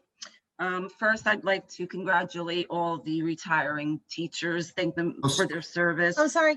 Sorry. Kim, can you give your name and address? Oh, and I'm stuff? sorry. Kim Scanapieko, 792 Saddle River Road in Saddlebrook. Thank you. So congratulations to the teachers. Congratulations to all the Teacher of the Year. It's been a very challenging year to say the least. My comment is in response to Ms. Shanley's response to my comments on Monday night. When parents come to you and discuss that, a process made them feel a certain way it's not even so much to say something that it's wrong. Acknowledge that that's how they feel. You're an educator. It's active listening. It's acknowledging their feelings. I feel like you're very dismissive about the responses that came from some of the parents. The way you responded to me kind of led anybody listening that you kind of insinuated that I was either ungrateful or I was knocking the staff, which is the furthest from the truth. I have the utmost respect for the Saddlebrook teachers. My children have gone through the system. My granddaughter is now coming through the system. I love our teachers in Saddlebrook. My comments in regard to the teacher being outside alone, your response was that they were fingerprinted. And I think that was a very disappointing response from you. It has nothing to do with, do I trust these people as people, like fingerprinting? No, my question was, my granddaughter's class has 10 students. It's got a teacher and it has 2 aides. And there's a reason for that. So my question to why the aide was outside alone was because of that. Why was she outside alone? I didn't say I didn't trust her. I didn't say you didn't fingerprint her. I said, why were they outside alone if 10 children require 3 adults in the classroom? Why was she outside by herself? Why would you ever send an adult outside with children alone? There could be any kind of emergency, and there's no other adult out there. They don't carry walkie-talkies. There's no way to communicate with the people inside. I did not make any negative comments towards Officer Murphy. Again, I have the utmost respect for police officers, especially the Saddlebrook Police Department. You actually insinuated when I said, why were the administrators at the scene before the Saddlebrook Police Department? And you said, yeah, you tell me. But what you didn't do in that statement was say our administrators were there because they were at lunch. Your statement originally misled us to think that your administrators got there quicker than the Saddlebrook Police Department. And you do that often. You make statements to boast, to boast about things.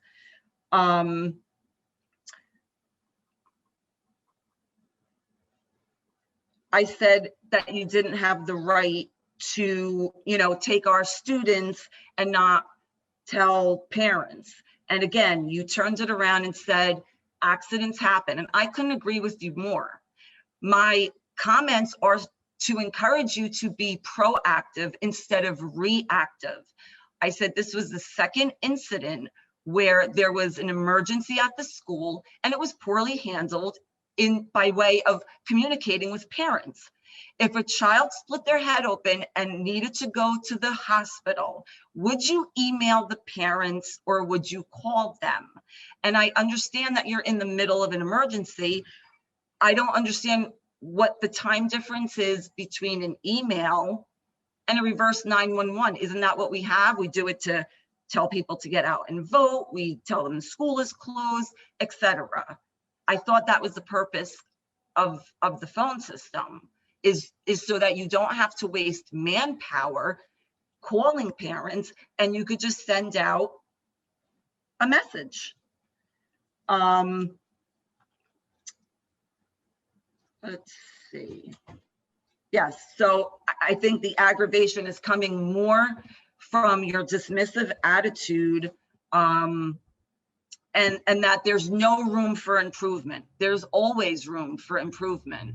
And again, when parents are coming to you saying, this is not a good system, people work, they don't access their personal email during the day, it's not a good way to communicate with parents in an emergency situation. You email a parent when you're having trouble, something non-emergent.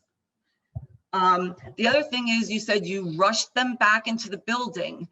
You rushed them back into a building that you didn't even know if it was safe.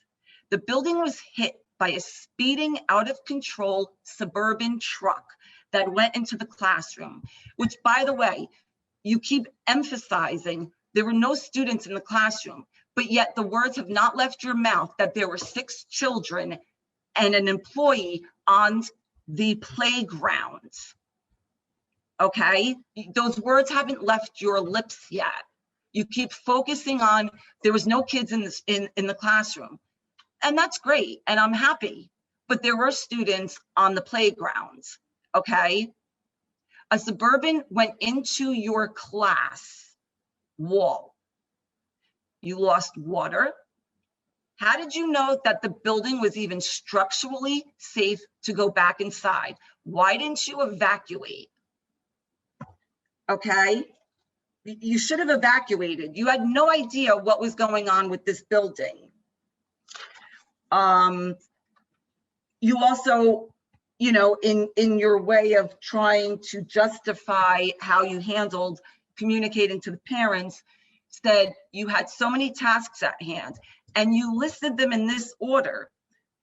You had to get a car off the building, a fence, a tree, and our children's safety was last on your list. And it's very clear that it's last on your list.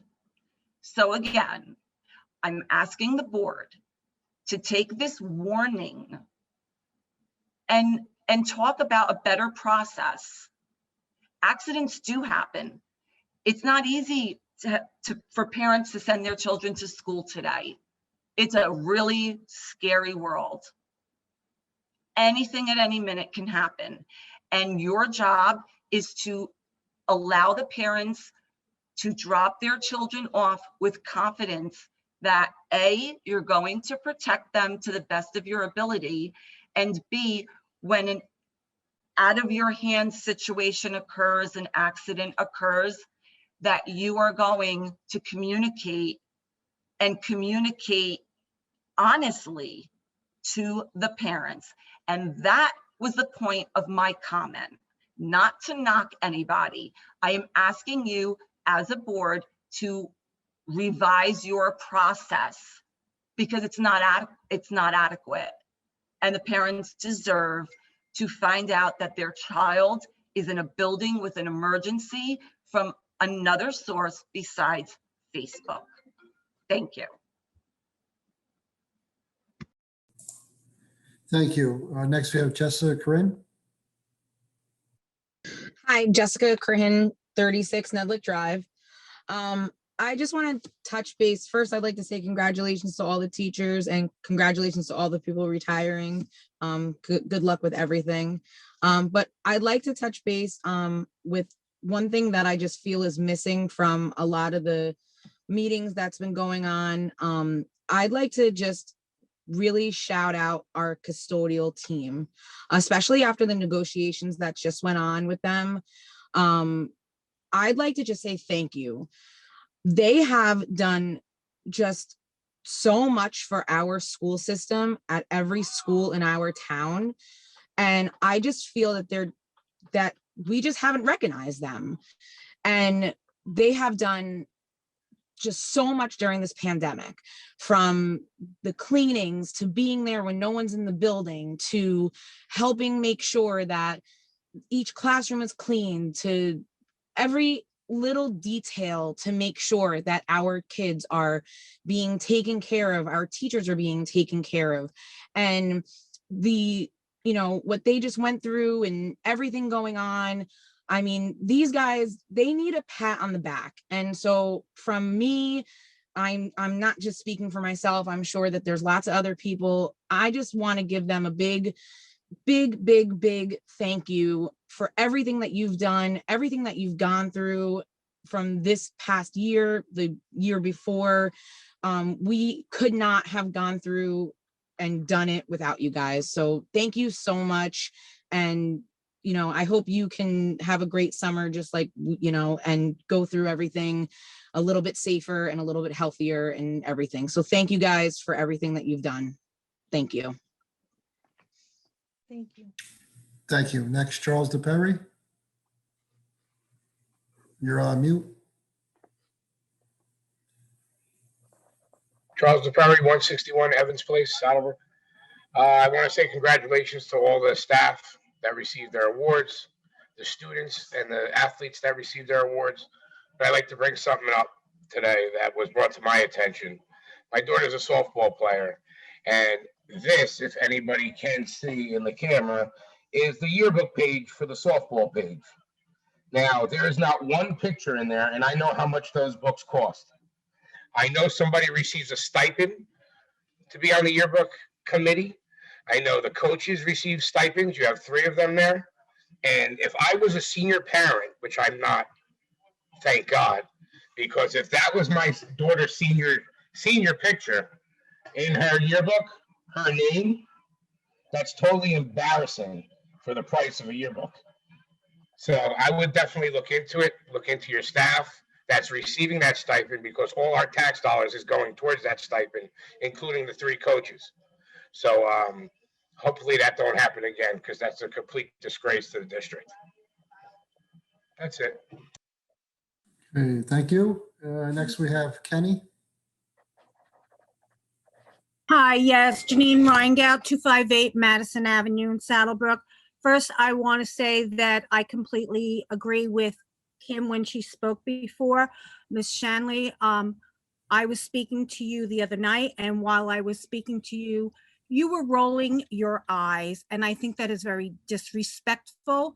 And as the superintendent of this district, you need to pay better attention to your facial expressions when you're talking or even listening. There are times where people are talking directly to you and you are turning your face away so nobody can see what your facial expressions look like. It's very disrespectful. Second, I do feel that the situation that did happen at Washington School, like I said the other night, could have been handled better. And I hope that the board does look into modifying and not just doing emails, because like I said, some parents do not have access to emails while they are at work. Thank you. Oh, one more thing, I'm sorry. The other thing I wanted to say is, yes, you acknowledged everybody that was there at the Washington School incident. And like I said on Monday, Miss Cintron was there. She seen the whole thing. She ran to make sure that all those kids were taken off that field, off that playground, and you still have not acknowledged her. And I would like to know why. Thank you. Thank you. Next, we have Sarah. Hi, Sarah Melnicki, 102 Claremont Ave, Saddlebrook. I'm sorry I have to follow this sadness just now, but I just wanted to take a minute and congratulate all the retirees and the teachers. My son is lucky to have Miss Crowley right now, and she has just been amazing with him. He's not always the easiest student, but Miss Crowley, along with Miss Santiago, always works so hard with him. And also to give a shout out to the school nurses. I know how hard you guys have worked. I'm the daughter of a school nurse and a sister of a school nurse for Bergen County. So thank you guys. Thank you. Thank you. Anybody else wishing to address the board? I don't see any more hands up. Okay. All right. Can I have a motion to close the meeting for public comment? Motion. Thank you. Second? Second. All in favor? Aye. All right. Thank you. Any opposed? Okay. Mrs. Shanley, did you have anything you're on mute? Yes, thank you. I'd like to thank you all for your comments tonight. I do listen and I do take notes, and I apologize if my face is turned away. Sometimes I'm going like this to get a drink. Sometimes we're on meetings for a very long time. Sometimes I'm just looking down because I'm taking notes when you're speaking. So I apologize if that comes off as my not being attentive. I am a very good listener, and I do hear everything that you've said tonight. We are always reflective on our practices. We take a look at what we do and we try to do better. As far as being honest, I believe I was very honest in my reporting on what happened that day from a combination of multiple people's reports and perspectives. And I'm sorry if you felt that I minimized your feelings or your concerns or your worries or your fears. Certainly, that was never my intention. We will continue to look at all of our practices. We will, at this point, regarding the reverse 911 versus using the Genesis system for pushing out information versus using text messages for pushing out information. I actually did speak with our technical coordinator, and I asked Mike to make sure that everybody who was near a phone or who might be doing that type of information reporting out for a principal, that they knew how to use all of those features.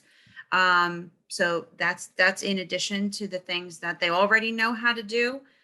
We did have some trouble with some communications that day, and some of the phone numbers that we tried to contact either had voicemail boxes that were full or the calls didn't go through.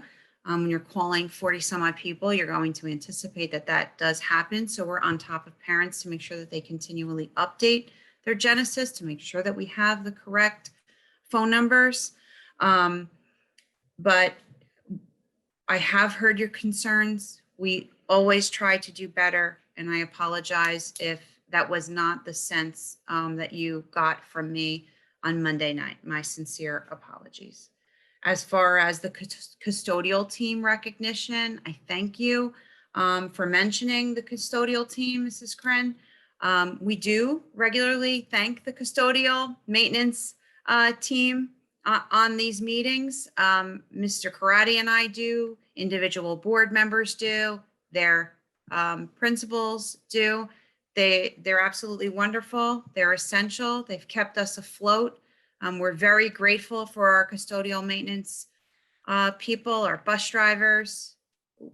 The entire school community has rallied together, and we rely on them in every crisis, in every snowstorm, in every pandemic, and we just adore them. And I thank Mr. Karate for also mentioning Pontonian, because I did forget to mention them before, because they are an outside company, but both Pontonian and Alpha Best really pulled it together this year in a clutch when we needed them. Pontonian obviously for longer, but Alpha Best got childcare up and running for us and did a good job with it. So we're very grateful to them all. I will look into the yearbook, follow up on that.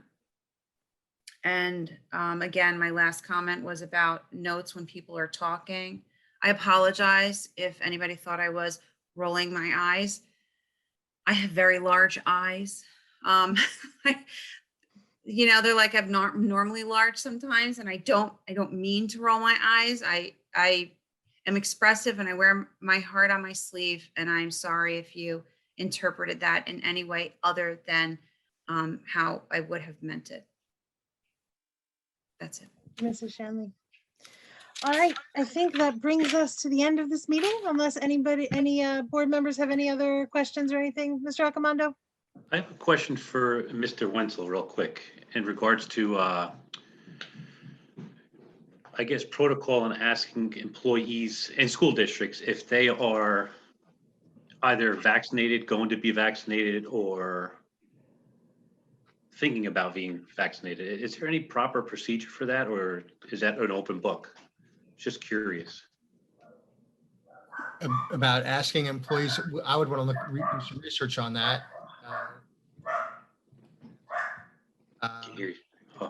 Can you hear me? No. Yeah.